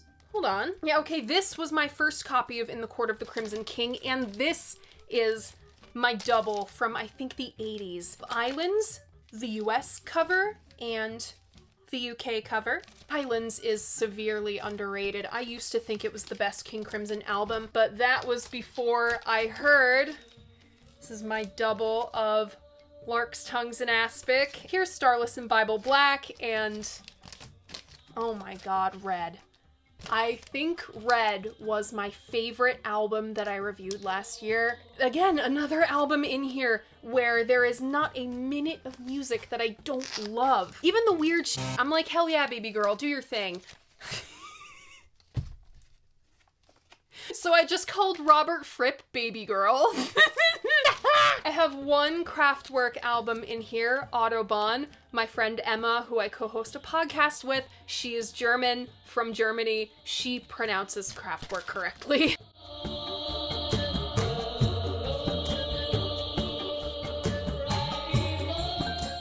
Through this next batch of albums, you could probably psychoanalyze the shit out of me and work out a lot of the problems I have in my life. This is Lana Del Rey, Born to Die, one of the first two albums I ever bought. I feel like I'm gonna have to put a really strong security system on my place showing these next two albums off. This is the Urban Outfitters exclusive of Ultraviolence. One disc is blue, the other is purple. Alternate cover art as well. I can't believe I found this when it was still in stores. Urban Outfitters exclusive, Lust for Life on Coke Bottle Green vinyl. Yeah, I'm gonna have to keep those on fucking lockdown. This is an alternate cover of Did You Know There's a Tunnel Under Ocean Boulevard on orange vinyl. And on blue vinyl, I have a Lana Del Rey unreleased bootleg. This has Driving in Cars with Boys on it. It's got Serial Killer on it. You Can Be the Boss. Kinda Out of Luck and Queen of Disaster are on here. Angels Forever is on here. I'm still looking for a copy of AKA Lizzie Grant, but in the meantime, this will absolutely do. She's so beautiful. She's gotta be one of the most beautiful women alive. Next, on my Led Zeppelin, I have a double of, I call it Led Zeppelin 1. It's just easier for me to remember that way. Led Zeppelin 2. Zeppelin 3, my Volvel cover is detached, and that's honestly probably what saved this album for so long. And I've got doubles of Led Zeppelin 4, or Untitled, or Zoso, or Four Symbols, or whatever the hell it's called. This is my original US copy, and then this I only really keep around for sentimental purposes. My dad's old boss got this for me for Christmas when he found out that I had started collecting albums. I would have been like 18 years old at the time. That was a really special gift. Houses of the Holy, overhated. Physical Graffiti, I just gave up with trying to keep the discs in there. I do not have a copy of Presents, and that makes me sad because A, I love the Hypnosis album art, and B, it's got the best Led Zeppelin song, Achilles' Last Stand, on it, but I do have In Through the Outdoor, still in the paper bag. God, can't believe Fiona Apple did a Led Zeppelin album. After my copy of The Song Remains the Same, we get into all of my bootleg Led Zeppelin. I do not remember if this even has a title or what it is called, but the album art is really freaky. It looks like it's AI generated, and AI didn't exist in the 1970s. This absolutely has a title, Melancholy Danish Page Boys Get It On, with another freaky cover, and Nebworth Fair Volume 1. Still looking for a copy of the Mudslide bootleg. That's the best Zeppelin bootleg you can buy, in my opinion. Got Lee Michaels' Fifth.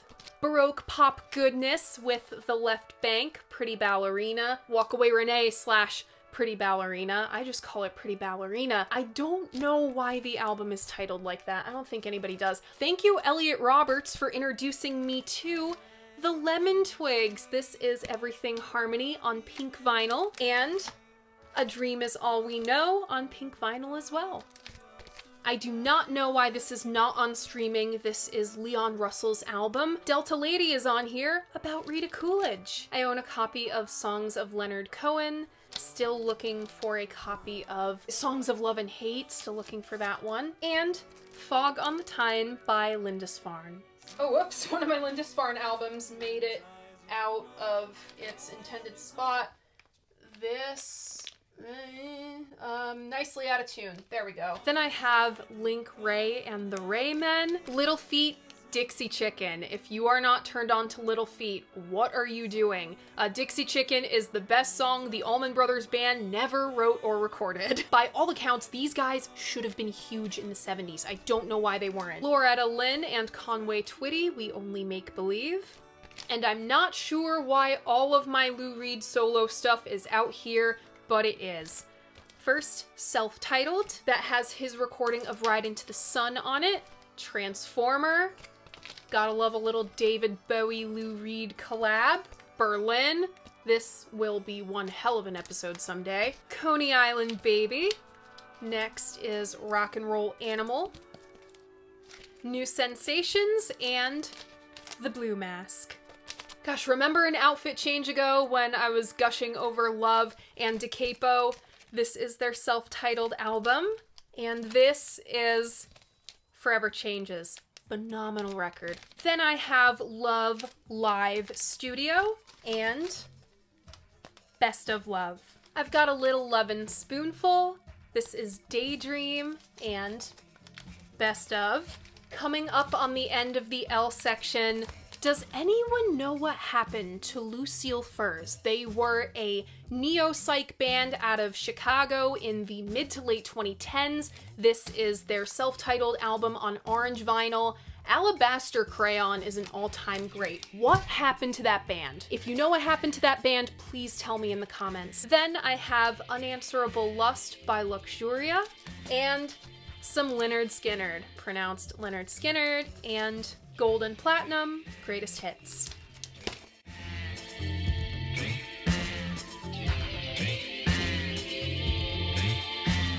Opening up my M section, I have a band simply called Man. This is a very long album title. It is Do You Like It Here Now? Are You Settling In? I have a whole book on these guys. Fascinating. Macintosh Plus, Floral Shop. This is the infamous Old English Spelling Bee pressing on hot pink vinyl. I rushed to buy one of these, and it's honestly kind of a miracle I got a copy. This is one of my favorite post-punk outfits. This is Magazine with Real Life. I think I have almost their whole discography in here. The Correct Use of Soap, Magic, Murder, and the Weather. After the Fact, this is the pink cover variant, and Play. I have a little bit of the Mamas and the Papas, if you can believe your eyes and ears, Papas and Mamas, and Farewell to the First Golden Era of the Mamas and the Papas. Again, greatest hits. Oh, I have my Marianne Faithfull records here.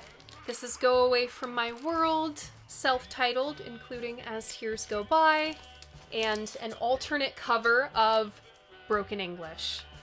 And what a woman, and what a life she led. My co-host Emma wrote a whole podcast episode about her career and her amazing life. Another relic of a bygone era, Marina and the Diamonds, Electra Heart. This is I think it was an Urban Outfitters exclusive. It's on neon pink vinyl, like so neon my camera has trouble picking it up. Mary Hopkin postcard. That comes up a lot in my discussions of Apple Records goings on. The Best of Marlene Dietrich. And a couple Marshall Tucker Band albums. I think this is just self-titled. Doesn't say so on the spine, so I'm assuming yes. And Where We All Belong. I need not go very far for the next section of my M's. Oh. These are all my MC5 albums. The MC5 are my favorite band. I love these boys so much. They mean so much to me. Oh gosh, I could pour out my love for these guys for hours, and I have, actually. And it got 100,000 views on YouTube, so clearly other people are feeling the same way that I did. Starting off with my 3 copies of Kick Out the Jams. This was the first copy I ever had, how I first discovered the MC5. This is a bit of a prized possession. Original, uncensored copy on the Red Electra label, with all of John Sinclair's liner notes and everything. My third is a color pressing from Newbury Comics of Black Wax Inside Clear. This is my copy of Back in the USA. I bought this from a super cool guy at a vintage fair. His name was James. He used to bring crates and crates and crates of rare 60s and 70s albums. I think I got my Country Joe and the Fish from him as well. And High Time. Then I've got the Motor City 5 compilation. Crazy silver foil cover on, I think this is clear vinyl with a red, white, and blue splatter. This is an EP called Starship with the craziest recording of Black to Calm you will ever hear in your life.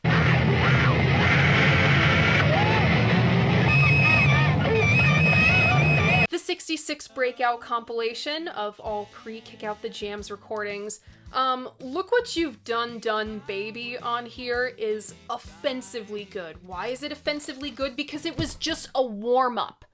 Rob Tyner was just screwing around, warming up, and he came up with that amazing song. What the fuck? This is the Power Trip EP. This is another bonkers recording of Black to Calm, but the I Want You Right Now on here, not safe for work in any way, shape, or form. Cut the cameras. Got really hot in here all of a sudden. This is not the MC5. This is not the MC5. This is Rob Tyner's MC5, sometime in the mid-70s. This is a super rare French bootleg called Do It. I love the recordings of Back in the USA, Tutti Frutti, and 19th Nervous Breakdown on here. So I cried when I found this at a record store. Pretty shortly after Wayne passed away. It was available there for like 20 bucks. This is Wayne Kramer's solo jazz album, Lexington. And if you see it right there, that's the main man's signature. Wayne's passing hit me really, really hard. And John Sinclair and Dennis's passings, respectively, very soon after didn't really help. He was the curator of the MC5's legacy. If not for his work in the 2000s, 2010s, and into the 2020s, I don't know if I would have gotten into the MC5 the way that I did. And this is heavy lifting. This is the double album version with Kick Out the Jams live as performed by the MC50 lineup on the second disc. Marcus Durant is just, I respect Handsome Dick, right? I respect the hell out of him, but Marcus Durant was just incredible in the MC50. So incredible that way later in this video you will see that I own a Zen Gorilla album because I just need more of his music. He brought all that stuff to life so beautifully. I didn't get a chance to see that lineup, unfortunately. I wasn't a fan yet back then. I love this band. I love this fucking band, you guys. I love this fucking band.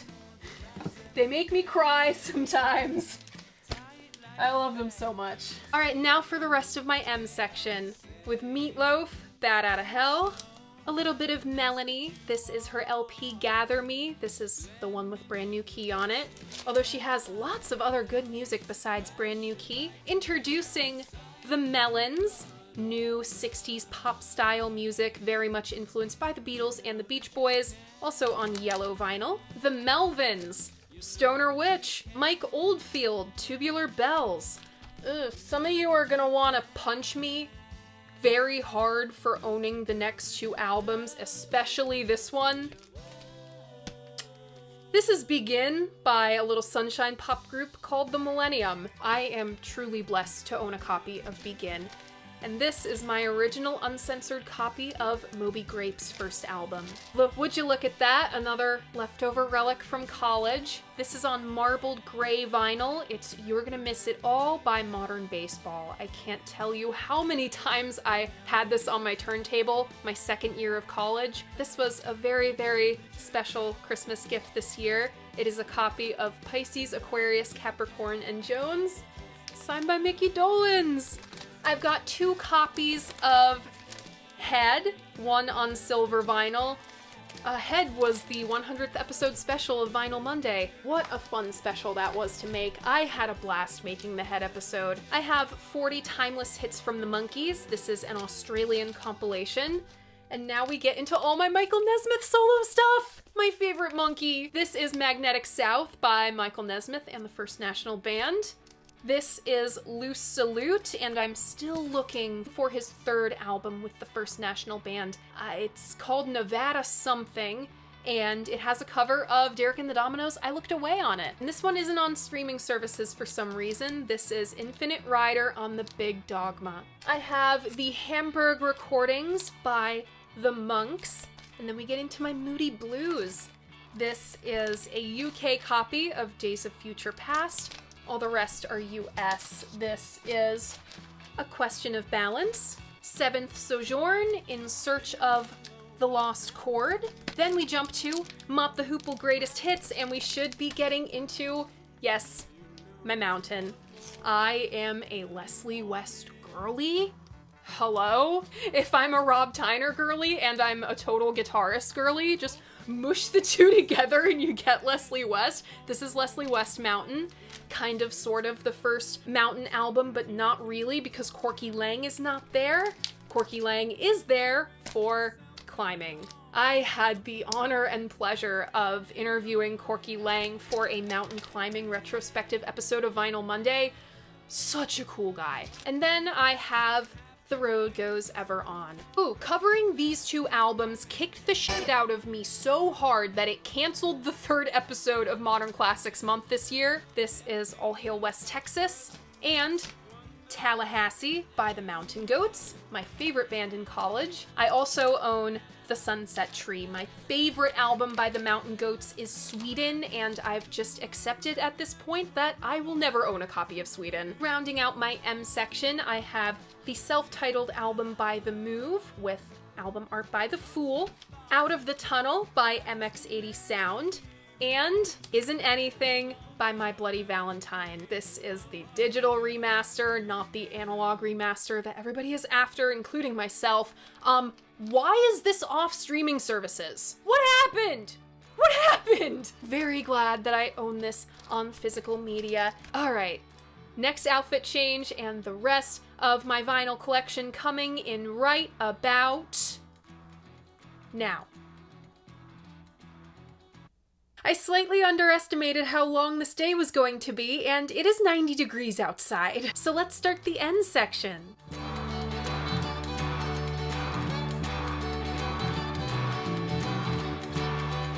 Let's start this day off with a little Nancy Sinatra. This is Boots. I love her cover of Day Tripper on here. How Does That Grab You with Bang Bang My Baby Shot Me Down. Sugar with Sugar Town. I first saw the movie 500 Days of Summer when I was about 13 years old, and Zooey Deschanel singing Sugar Town was just the cutest thing in the world to me. Had to have the original. And Nancy and Lee on gold vinyl. I've been looking forward to this collection because I'm quite a fan of this artist, Neil Young, starting off with Everybody Knows This Is Nowhere, then After the Gold Rush, right here, followed by Harvest, next into the Ditch trilogy, this is Time Fades Away. I've got a copy of On the Beach, Tonight's the Night, which celebrated its 50th anniversary pretty recently. I covered it on this channel for its 50th anniversary. I'm aware that I have been blessed with not only this collection over the years, but some truly amazing pieces in both sentimental value and in, like, value. But nothing compares to this. So this is a copy of Neil Young and Crazy Horse's Zuma. This is a white label promo from Canada, and as you'll see here, this is very much not the Zuma album art. So I received this in my P.O. box from a longtime viewer of mine, and as explained on this little note that I've kept because I'm a sentimental pack rat and I keep all of the notes with the albums. This viewer worked at a radio station at the time, and when the Zuma promo copies were going out, the album art wasn't done yet. It was just a plain white sleeve. So he drew his own album art, which turned out remarkably similar to what the Zuma art would be. Hello Carl Jung, hello Synchronicity. To not only have two copies of the Neil Young album that I love, but to have something so unique to my collection. It's been one of one for almost 50 years now. That is really, really special. And I am eternally grateful that I get to call this one of one Zuma my Zuma now. My viewers are good eggs. They're very thoughtful people. Enough gushing. This is my copy of Rust Never Sleeps. I don't own live Rust, I'm still looking for it. Comes a Time, Look Out for My Love is one of my favorite Neil Young songs. Hitchhiker, one of Neil's lost albums that came out decades after the fact.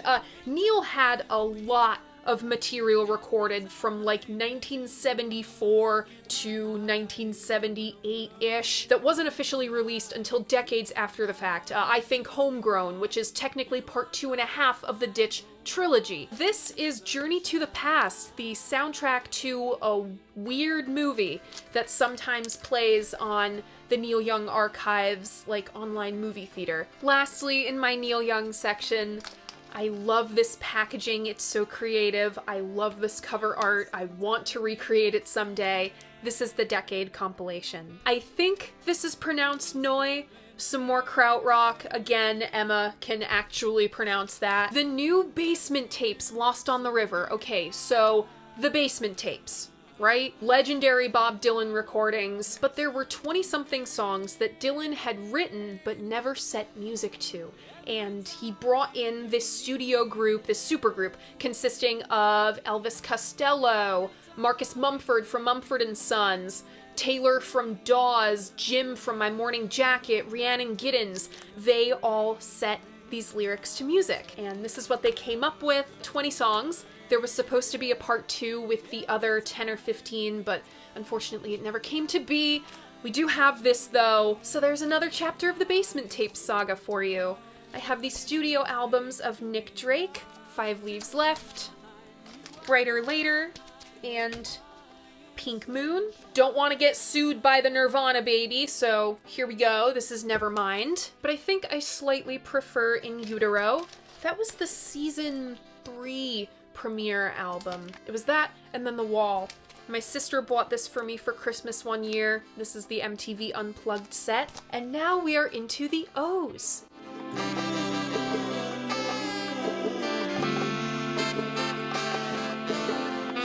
This isn't even a relic from college or even high school, because I remember stealing this CD from my dad's CD cabinet when I was 11 years old. I picked it up when Newbury Comics had it on this exclusive mustard yellow and red marble vinyl. This is Smash by The Offspring. This is Orpheus's self-titled record.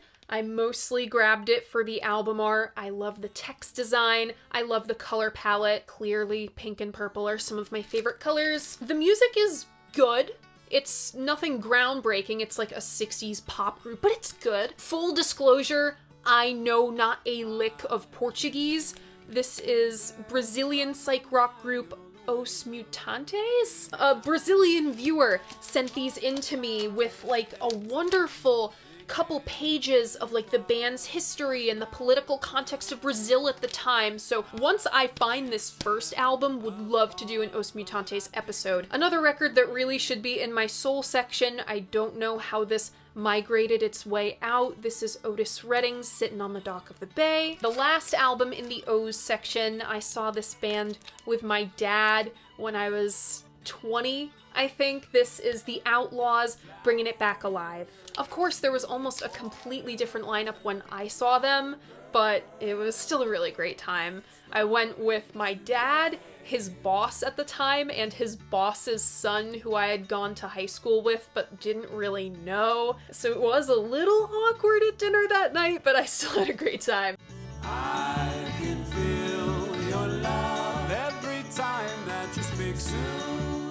Starting off the letter P, ladies and gentlemen, the godmother of punk, Patti Smith with Horses. I also have Wave, gotta have Radio Ethiopia as well, and this compilation called Outside Society. I have to admit, I wasn't too hip on the work of Patti Smith until I discovered the MC5. So in the beginning, I knew Patti as Mrs. Fred Smith, which is totally whack. I would consider Fred Smith Mr. Patti Smith now. You know, I think he would love to be called that. This is the Paul Butterfield Blues Band, Elektra's first rock group on their label. I love this recording of Shake Your Moneymaker. And Keep on Moving. I don't know how this made it as far out into the P section as it did.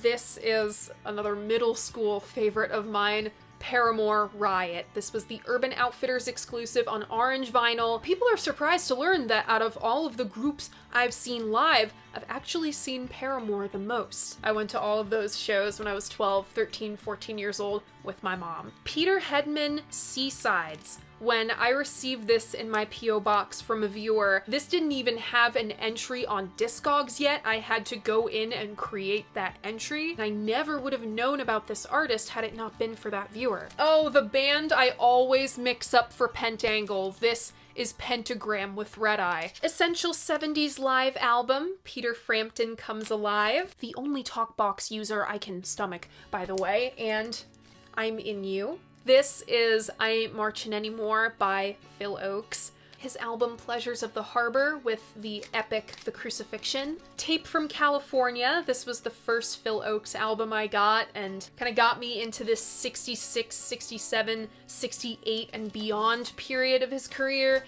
And Rehearsals for Retirement. The Rehearsals for Retirement episode pushed me to my limits as a writer, researcher, and presenter. As a result, it is, I believe, my best written episode, as tragic a story as his is. Phil Oakes is quite inspiring in these current times we're living in. Oh my god! I know what section we're getting into! Ladies and gentlemen, cretins of caves, Pink Floyd. This is my original US copy of The Piper at the Gates of Dawn. The sleeve is so fragile that I don't put the disc in there anymore. Piper is one of my favorite psychedelic rock albums and one of my favorite albums of 1967. This band just had something so special with Sid in it.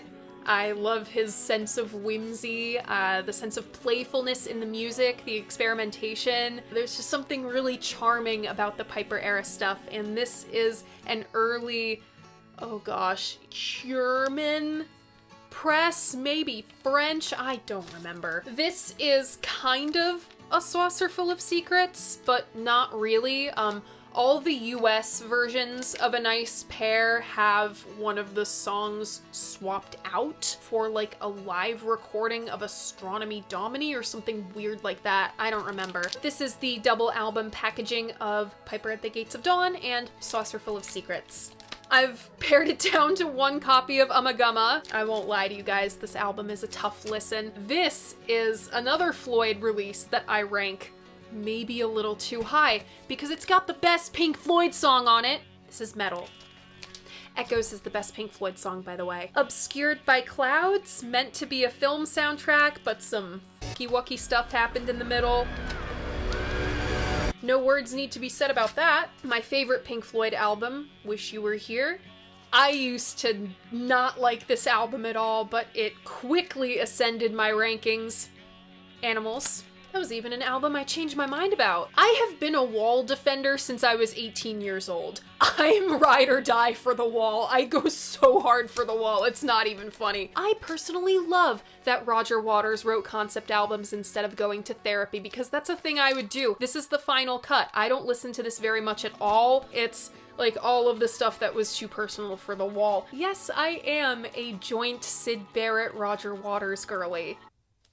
No, I'm not mentally okay. This is very special to me. This is Pink Floyd at Pompeii. This was the first album I ever reviewed for Tracking Angle. I love the film. I like to think that oysters transcend national barriers. The music is amazing. This is the definitive recording of Saucer Full of Secrets, if you ask me. Great set the controls as well. This is the Relics compilation with See Emily Play, Lucy Leave, I think something from the More soundtrack on here. Yes, Nile Song. My double album package of the Madcap Laughs and Barrett, packaged just as Syd Barrett. That was an episode I really loved writing as well. It dredged up a lot for me, which I was not expecting, but it was a cathartic experience that got me to face Wish You Were Here again head on. Status of the Wish You Were Here review, I have stopped writing it again.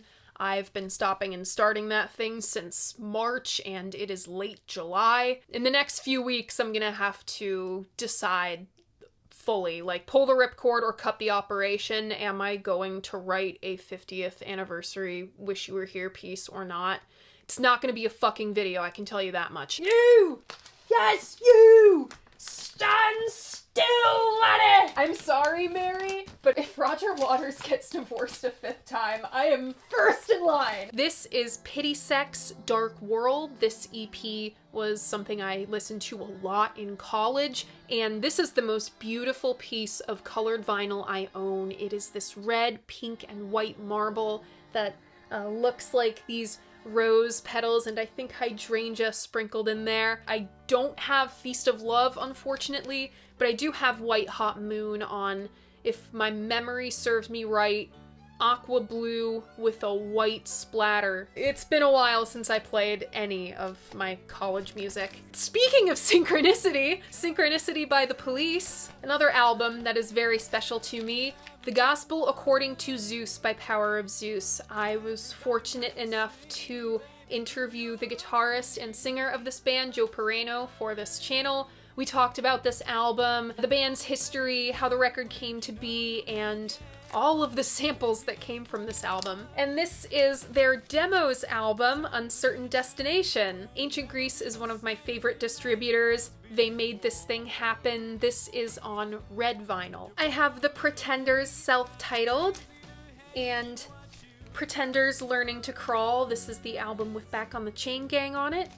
You're not gonna be in the past you see when all we have is right here and now. This cool Canadian mispress of Queen 2 that I got a hold of. Sheer Heart Attack. A Night at the Opera, as well as a little greatest hits. This was always a hit when I threw this on the turntable in college. I had roommates who loved Queen. One of my favorite oddball 60s groups, not like lesser group in a bad way, just one of the minor groups when you're talking about like the Grateful Dead, Janis Joplin, Santana. I really dig Quicksilver Messenger Service. Happy Trails, this has the recording of Who Do You Love on it. And I believe this album is just called Quicksilver. Summer of love. No winter mountain. My essay on No Children by the Mountain Goats was the first music-related piece of writing that I ever did, but the first album review I ever wrote, fun fact, was Radiohead, OK Computer. Lift is on here. My favorite Radiohead deep cut. Another fun fact about me, I have driven on this interchange. I can't tell you how many times. And this was the first ever Modern Classics album on my channel. This was In Rainbows. I never remember the full title of this album. Emergency Third Rail Power Trip by The Rain Parade. This is on green vinyl. Explosions in the Glass Palace on pink vinyl. Love me a little bit of Paisley Underground. This is Get Ready by Rare Earth. I believe that was Motown Records' first rock and roll group. Of course, a little Ecology. I would love to do an episode on this band. Meet the Residents. This is notably not the Beatles cover. This cover is fucking crazy. The Third Reich and Roll by the Residents. Wow. Trying to get that past YouTube terms of service would be a time and a half. This is Richie Havens' record. I, like many, discovered Richie Havens through Woodstock. I spoke to a man who attended Woodstock the other day, and he said the only set he actually remembered, because it's Woodstock, was Richie Havens. Then Rick Derringer Live, Killing Me Softly, Roberta Flack. I won't show you because it's quite fragile, but this is the cover where the lid of the piano folds out. Anytime, Anywhere, my other Rita Coolidge album. It's Got Your Love Has Lifted Me Higher on it. I don't own any Procol Harum albums, but I own plenty of Robin Trower. I am a big Robin Trower fan. This is Bridge of Sighs. My favorite of his, For Earth Below. Twice Removed from Yesterday, Jack Bruce and Robin Trower. BLT, this supergroup was called. This is Jack Bruce, Bill Lorden, and Robin Trower. Clever cover art, like the sandwich. Here's my other Rod Stewart album. This is Every Picture Tells a Story. I used to own this album, but I lost it in a move. I also lost all of my Todd Rundgren in a move, still trying to replace all of that. On to all of my Rolling Stones albums. This is England's Newest Hitmakers on blue vinyl. The Rolling Stones Now, this is one of the US albums. 12 by 5, another US album with the Stones recording of Susie Q on it, a song I love. December's Children and Everybody Else's. Out of Our Heads. My God, Keith Richards looks like a child on this cover. Aftermath. I have 2 copies of Between the Buttons. Almost dropped that. One is a US copy, still in the shrink. And I think this is an original UK copy. This was the first album I ever covered on YouTube Vinyl Monday.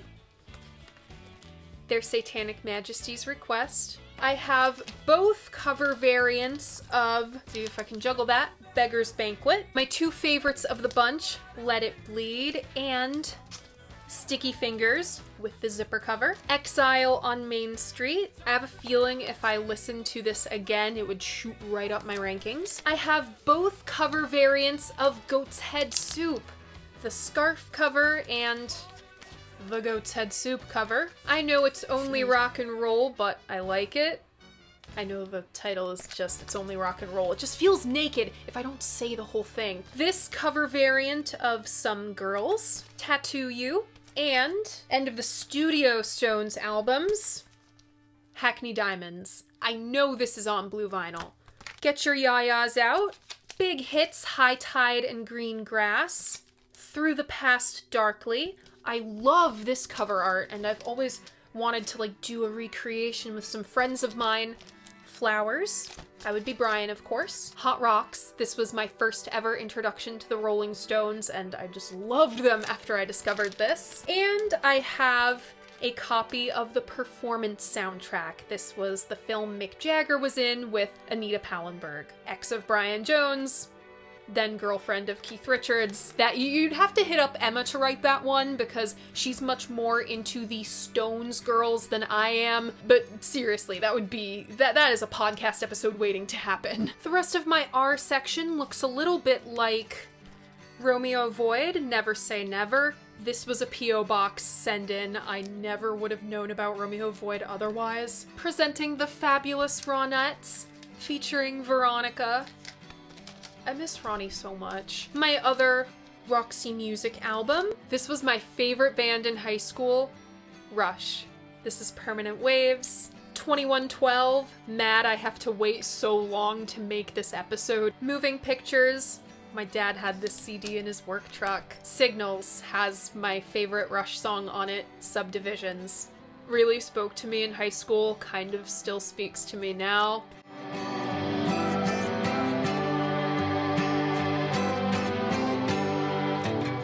Some of you are gonna freak out over the next couple albums. So just hold your horses. Hold your horses. My Girl Sabrina, Short and Sweet Deluxe Edition. So weird having like a pop star alter ego version of myself running around. What am I if not Sabrina Carpenter but poor and tall? And Proto-Punk Greatness, St. Anthony's Fire. Yes, this is my Santana section with my censored copy of Abraxas, uncensored copies of Abraxas. This was one of my favorite albums in college. I played it a lot back then. And Caravanserai. I know I have Welcome somewhere around here. Maybe it'll turn up later. Street Corner Talking by Savoy Brown. Celebrate the Bullet by The Selector. Surprised we haven't come across more ska yet. I know I have more. Seen in Green by The Seekers. The Best of the Redbird and Mercury recordings.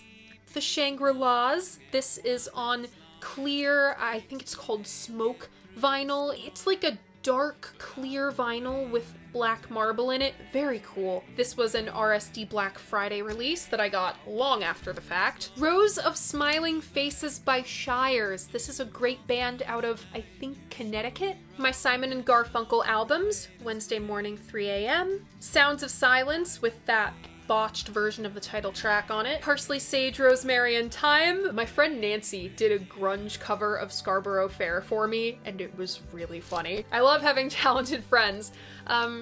This is Bookends. Bridge Over Troubled Water. The Concert in Central Park. Oh, I love this record. This is the Paul Simon songbook. It's a lot of the Paul Simon solo versions of songs that would wind up on Sounds of Silence. Paul Simon's self-titled solo album. And lastly in this crate, Kingdom Come by Sir Lord Baltimore. This is one of my favorite bands of all time. This is Slowdive. This is an original copy of their Holding Our Breath EP. It's got Catch the Breeze, their recording of Golden Hair, and Albatross on it. This is so cool. This is a holographic cover of the Blue Day EP. So it's all of the Just for a Day EPs lumped together on one album. Neil considers this the first honest to goodness Slowdive album, and this is on blue vinyl. One of my favorite albums of all time, Souvlaki.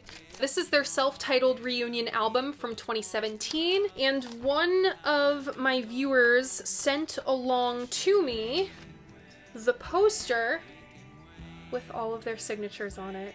I have 2 copies of Everything is Alive, one on gold vinyl it came with a signed insert.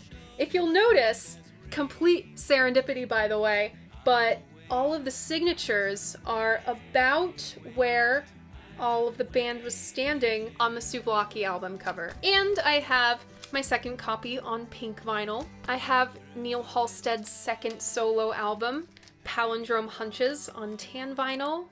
Best night of my life was when I met Neil.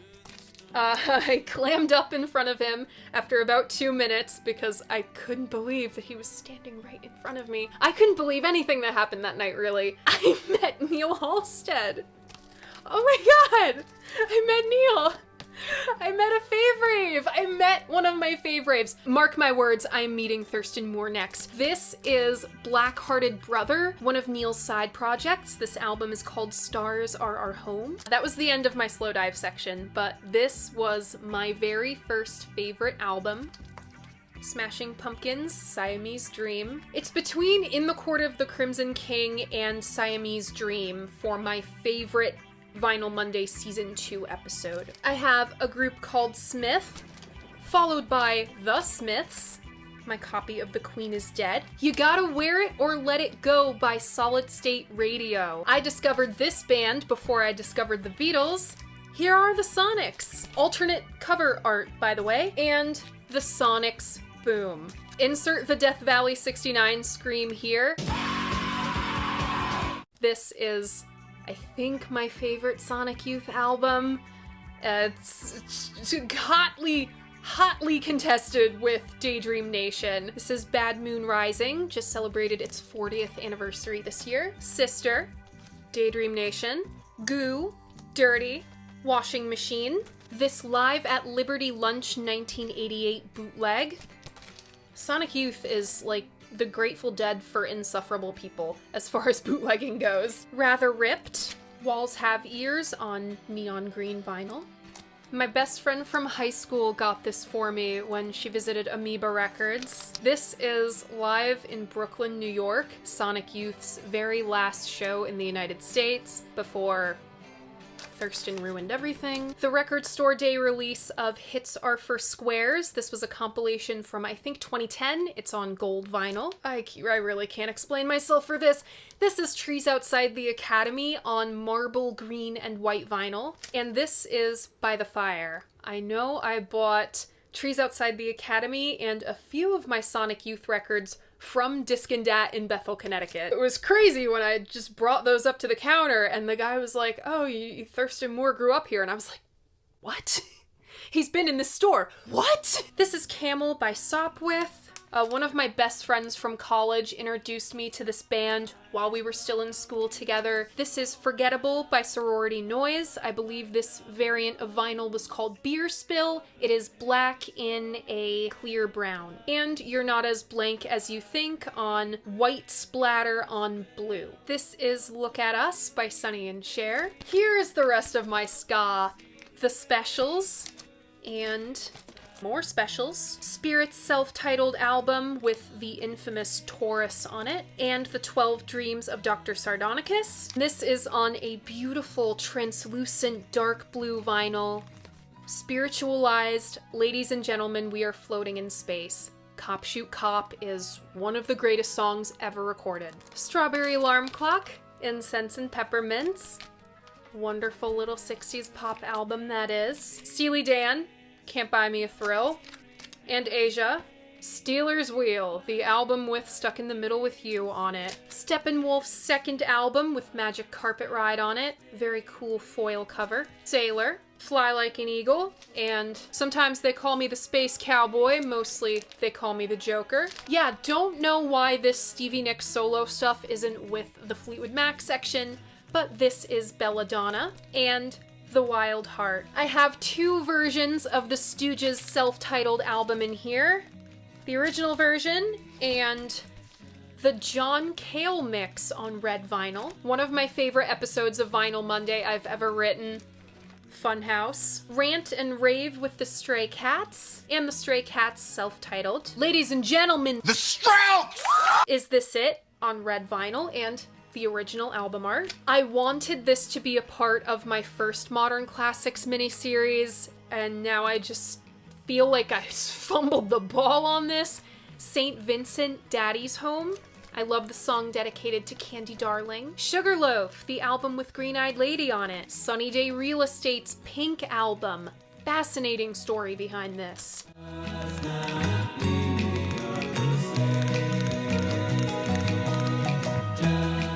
One of the best albums of the 2010s, if you ask me, Tame Impala Currents. This group is overhated. Like, I recognize they're cringe now, but they weren't cringe when I started listening to them. Marvin's Marvelous Mechanical Museum by Tally Hall. This is a really odd but cool vinyl variant of mine. It is half clear with green splatter and half gray. I think it was called Spring in a Storm. Their second and final album, Good and Evil, on black and white pinwheel. And some of you younger viewers are going to want to punch me in the face for owning this album. This is Hawaii Part 2, Joe Hawley's solo project under the name Miracle Musical on tan vinyl. Taylor Swift, Fearless, Taylor's version on gold vinyl. Speak Now, Taylor's version. This was my favorite growing up, on purple vinyl. Red, Taylor's version on red vinyl, my favorite as a young adult. 1989, Taylor's version on powder blue vinyl, my favorite as a teen. And Midnights on this beautiful purple swirl vinyl. Incredible album here, Marquee Moon by Television, another episode I've wanted to make. Very cool psychedelic album cover on 10 Years After Undead, Alvin Lee and Company, and A Space in Time. I had been looking for this album for years, and I was so happy when I finally found a copy. This is Terry Reid's album with his recording of Super Lungs My Supergirl. Three Dog Night, suitable for framing. This is the one with the GTOs in the gatefold. Seven Separate Fools with all of the trading cards. It Ain't Easy. And I don't know how this got split up from the rest of my Tim Buckley albums. This was the antique store find of the ages, Tim Buckley's first album. The beginning of this crate is the rest of my Tim Buckley. Goodbye and Hello, Happy Sad, Blue Afternoon, and Greetings from LA. This is another album I really don't listen to much anymore because it has a lot of sentimental value attached. It's on beautiful, beautiful green vinyl. Floral Green by Title Fight. Heading into my Todd Rundgren. This is the Nas album with the original recording of Hello, It's Me. I have a dress that looks just like that. Something, Anything, easy contender for a double album December. Faithful, and A Wizard, A True Star. This artist meant a lot to me in my formative years. This is on dark blue vinyl. It's an EP called Explorers 6 by an artist named Tom Milsom. I wound up with 2 copies of Crimson and Clover by Tommy James and the Shondells. What? Okay. My Dave Mason headkeeper wound up all the way out here for some reason. I knew I had a second album of his. That is most certainly not where it belongs, though. I've got T-Rex's self-titled album. Love me some T-Rex. Here is Electric Warrior. This whole section ended up way out of order somehow, because this is the slider, but then is all of my Tom Petty and the Heartbreakers, the self-titled album, and Damn the Torpedoes, my Townes Van Zandt Live at the Old Quarter on gray vinyl, that's out here. I've got Mr. Fantasy, When the Eagle Flies. Oh my god. So I had my P.O. box for about a year at this point, and I still don't know how some of you guys pulled it off, but a few of my viewers thought it would be funny to all send me an absurd amount of copies of John Barleycorn Must Die, all at the same time. I only held on to 2 copies, but at one time, I owned 12. I gotta say, that is the funniest thing you guys have done. This is Welcome to the Canteen by Traffic in Everything But Name. There was some weird legal stuff behind this album. And Shootout at the Fantasy Factory with that cool cutout cover. This is my copy of Igor by Tyler, the Creator, one of my favorite albums in college, and this one, Call Me If You Get Lost, The Estate Sale. This is the deluxe edition of the Call Me If You Get Lost album. I have number 44,130 of Chromacopia.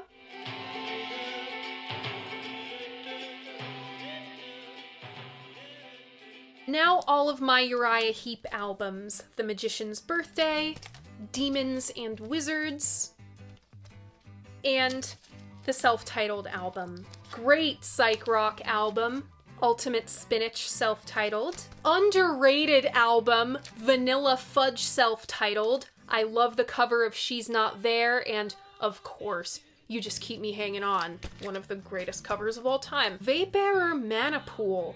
Plus 100 got in a little hot water over this because this was supposed to be blue and white marble vinyl, but it just wound up being blue. This is like a vapor trap album, which I was super into in college. My Van Morrison albums. Astral Weeks, one of Lester Bangs' favorite albums. Moondance. St. Dominic's Preview. And Tupelo Honey. Should be right here.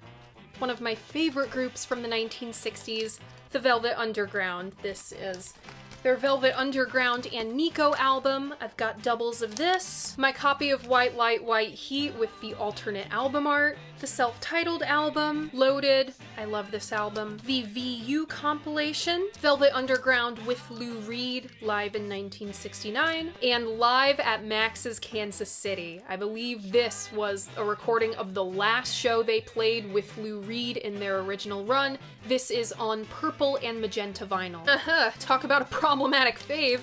This is Nico's album Chelsea Girl. Quirky pop classic, that album, but I personally prefer Desert Shore and Marble Index, man. The Marble Index is genius. I have the very best of the Ventures. I knew about this band before anybody else knew about this band. This is Wunderbar's album Gawk.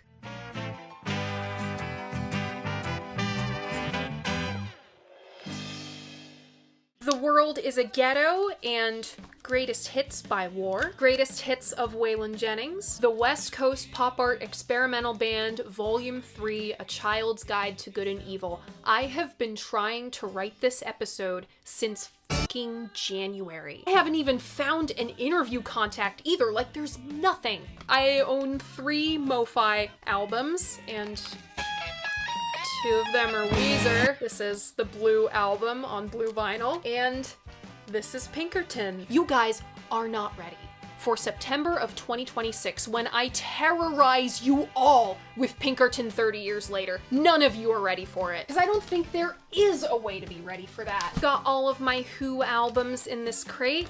This is a double of A Quick One and The Who Sell Out. I have a double of The Who Sell Out.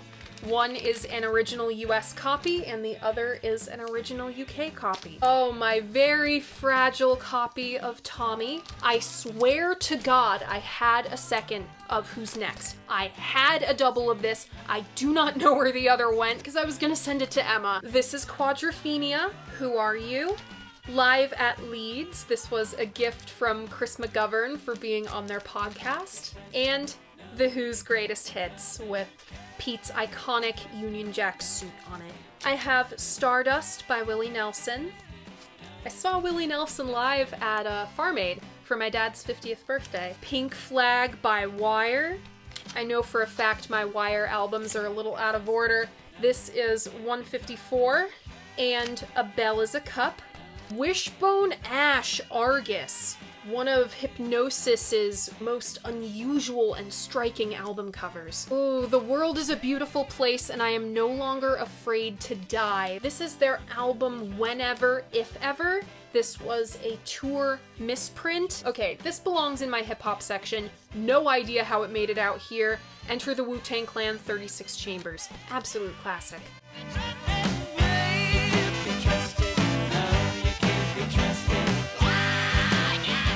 I've got my XTC albums, English Settlement, Skylarking, and The Dukes of Stratosphere, 25 O'Clock. This is Los Angeles by X, and this is the XX self-titled album. Ooh, Fabulous Muscles by Shoo Shoo. Okay, this is where my Clapton Yardbirds album wound up. This is 5 Live Yardbirds, the Record Store Day pressing on red vinyl. And this is the rest of my Yardbirds. This is For Your Love, Roger the Engineer, and Little Games, the Jimmy Page Yardbirds album. Heading up on the last of the A through Z and through my blues and jazz albums. We're gonna get into the jazz albums. The rest will be in another crate. This is the Yes album, the Haha Funny Meme album, Fragile, the album that made Bill Bruford quit, Close to the Edge, the Best of the Young Bloods, the Young Rascals.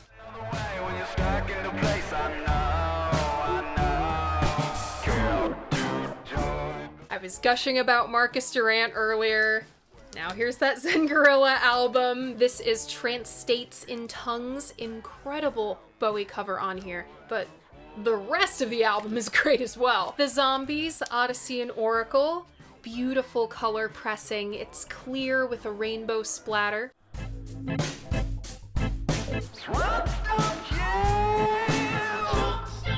And yeah, we're into the blues albums with Albert King, Born Under a Bad Sign, and Years Gone By. The London Sessions with Howlin' Wolf. He was playing with Eric Clapton, Steve Winwood, and I think Charlie Watts. This is Albert Eiler in Greenwich Village. I read about this album in Wayne Kramer's memoir, and I picked it up for myself. Stormy Blues by Billie Holiday. Mingus Oh Yeah. I always think I have Mingus and I'm never right. It's Mingus Oh Yeah. Charlie Parker, Bird, the Savoy Recordings. This is a compilation album. One of my favorite pieces of music ever. This was a 99-cent buy at a thrift store, and it fills me with so much joy. I love this recording of George Gershwin, Rhapsody in Blue. Daniel Carter, Evan Strauss, 5-track, and Sheridan Riley, drummer of Always, The Uproar in Bursts of Sound and Silence. Of course, a little Dave Brubeck, Time Out. This is one of my 5 favorite jazz albums, hands down. It's Afro by Dizzy Gillespie, Down to Eartha by the legendary Eartha Kitt, Gets Gilberto, and next is All My Gabor Sabo.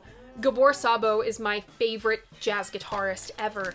This is Spellbinder, Bacchanal, and top 2 favorite jazz album, this is Dreams. Not sure how the fabulous Fats Navarro wound up all the way back there, but it did. One more time, Jack Barry presents Sol Yayed and his quartet live at the Gaslight Club. Record store blind buy, you could say. Into my John Coltrane. This is Bags and Train, Crescent, and A Love Supreme. Here is Impressions. Kind of a different album art on this one. I've got Julie London, Miles Davis Kind of Blue, Miles Davis Bitches Brew. I love this period of Miles, from like Miles in the Sky through Bitches Brew. I love In a Silent Way. That would make me so happy to write that episode. I'm really proud of my Bitches Brew episode. That pushed me as a music listener. And Miles Davis, a tribute to Jack Johnson. Whenever I do a jazz episode of Vinyl Monday, I get just a flurry of requests to do more, and don't get me wrong, I would love to do more jazz albums. It's just, jazz is really, really intimidating for a non-musician like myself. Jazz episodes really shake my confidence, or maybe they edit my ego. And as a music writer, I think it's really important to challenge yourself like that. Like, I love writing about albums that I love and can explain why I love them. But it's a whole other thing entirely when you just don't have the vocabulary. It just takes me a little longer than it might another writer to put them together. Alright, I bought this next album blind at Horizon Records in Greenville, South Carolina. This is Oliver Nelson, The Blues and the Abstract Truth. I bought this blind just from the store's note right here, and I'm very, very pleased. Wonderful album. Next is the Oscar Peterson Trio, plus one Clark Terry. I'm extremely fortunate to own this one. This is Supersonic Sounds by Sun Ra. Of course, being an MC5 girly, Sun Ra is absolutely on my radar. Sun Ra were a huge inspiration to those guys.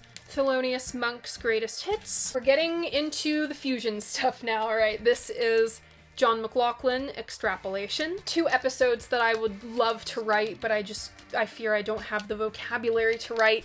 The Intermounting Flame and Birds of Fire by the Mahavishnu Orchestra. Visions of the Emerald Beyond, my favorite fusion album ever. John McLaughlin and Carlos Santana, Love, Devotion, Surrender. Fire, Passion, Ecstasy by Stimela. This was a P.O. Box send, a very cool one. Asibisa, this was a very lucky find, and a really great Roger Dean album cover too. I've got a little weather report, Heavy Weather, and 8:30. 8:30. I won't pull it out because it's very fragile and like there are phone numbers written on it, and I don't know if some of these people still have those phone numbers. From what I can guess, this was like an album passed back and forth amongst a group of friends, and they all wrote signatures and little notes to each other on the paper inner sleeve and their phone numbers.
Onto the soul section. Al Green, I'm Still in Love with You. Aretha's Gold. The Chambers Brothers, The Time Has Come. The Chambers Brothers have come up a few times in other Vinyl Monday episodes. Marvin Gaye, What's Going On. I've got plenty of Stevie Wonder. This is Talking Book. Inner Visions. And Songs in the Key of Life. Sadly, I do not have the single that came with this. A small but mighty funk section.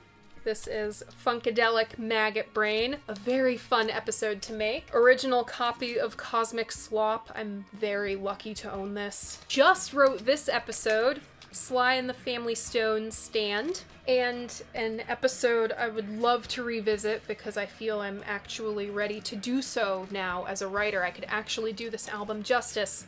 There's a riot going on. Hip-hop albums. I have my copy of The Low End Theory loaned out to a friend right now, so we are just gonna skip right to A Tribe Called Quest, Midnight Marauders, and De La Soul is Dead.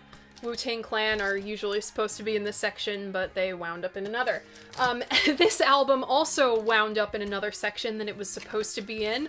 Muddy Waters, Folk Singer.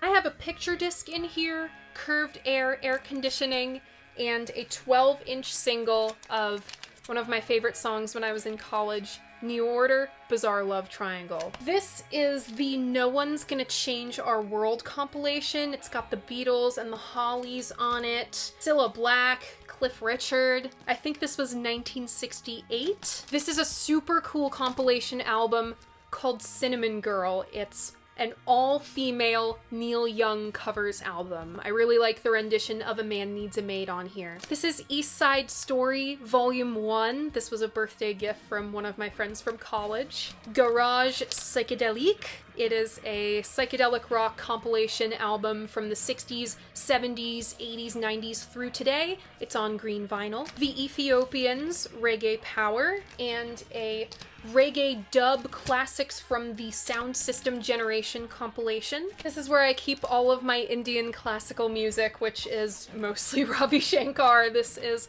The Sounds of India, The Genius of Ravi Shankar, my personal favorite of the bunch, just titled Ravi, and Ravi Shankar, 3 Ragas. This is The Zodiac Cosmic Sounds. It was a studio band Elektra Records made to kind of hop on the pop astrology craze of the 1960s.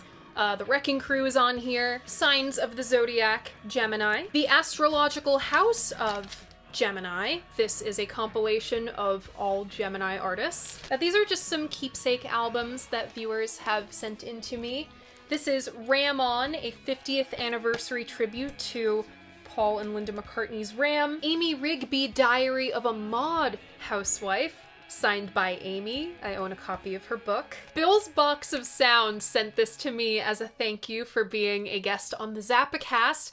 This is an album he made in college, a group he was in called Spudlock.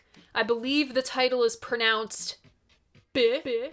I threw this in my music group chat with my friends. It was a hoot. And by Laura Ainsworth, Top Shelf. Her husband Pat wrote my press releases. Oh, and I also have Fernando Perdomo's Self in here. We were literally just talking about Hung Up on a Dream. I have my original copy of Ogden's Nutgon Flake. It's very fragile. This is the original round sleeve. I don't know how to not break it, so it's just kind of there. This is just an album called The Groupies. This album has Cleo Odzer on it. Her life took so many unlikely twists and turns, and being a groupie was one of them. These are my Taiwan bootlegs of Nancy Sinatra and the Young Rascals. So the American soldiers in Vietnam, when they wanted to buy rock and roll albums, they would buy these bootlegs in these paper sleeves. Extremely fortunate to have a couple of those. All right, home stretch, people. Box sets.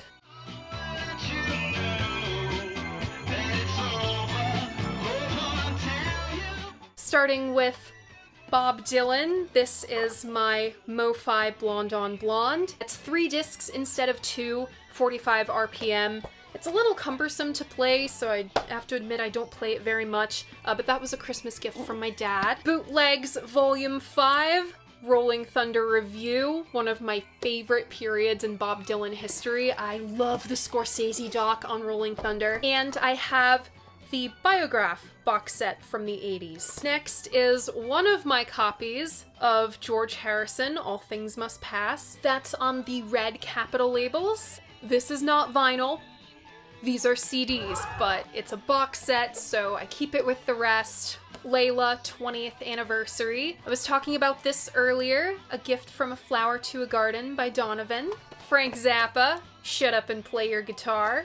This is honestly a strange 6-disc compilation of live recordings, mostly from the 80s. This was my second review for Tracking Angle, and it was not as glowing as my first, I'll tell you that much. This is the entire discography of Neutral Milk Hotel, so On Avery Island and Aeroplane are in here, the Ferris Wheel on Fire EP, Everything Is EP, and a couple singles. I have the Rolling Stones Rock and Roll Circus. I have been wanting to make a video about the Rock and Roll Circus. Smashing Pumpkins, Melancholy and the Infinite Sadness. This is 4 discs. This is gonna be a monster episode to make, but I fully intend on making it. And my Record Store Day Nuggets box set. This has Volume 1, Volume 2, and a disc of outtakes. All the stuff behind my head. MC5 Total Assault box set. This is Kick Out the Jams, Back in the USA, and High Time on red, white, and blue vinyl. The Beatles, Abbey Road 50th,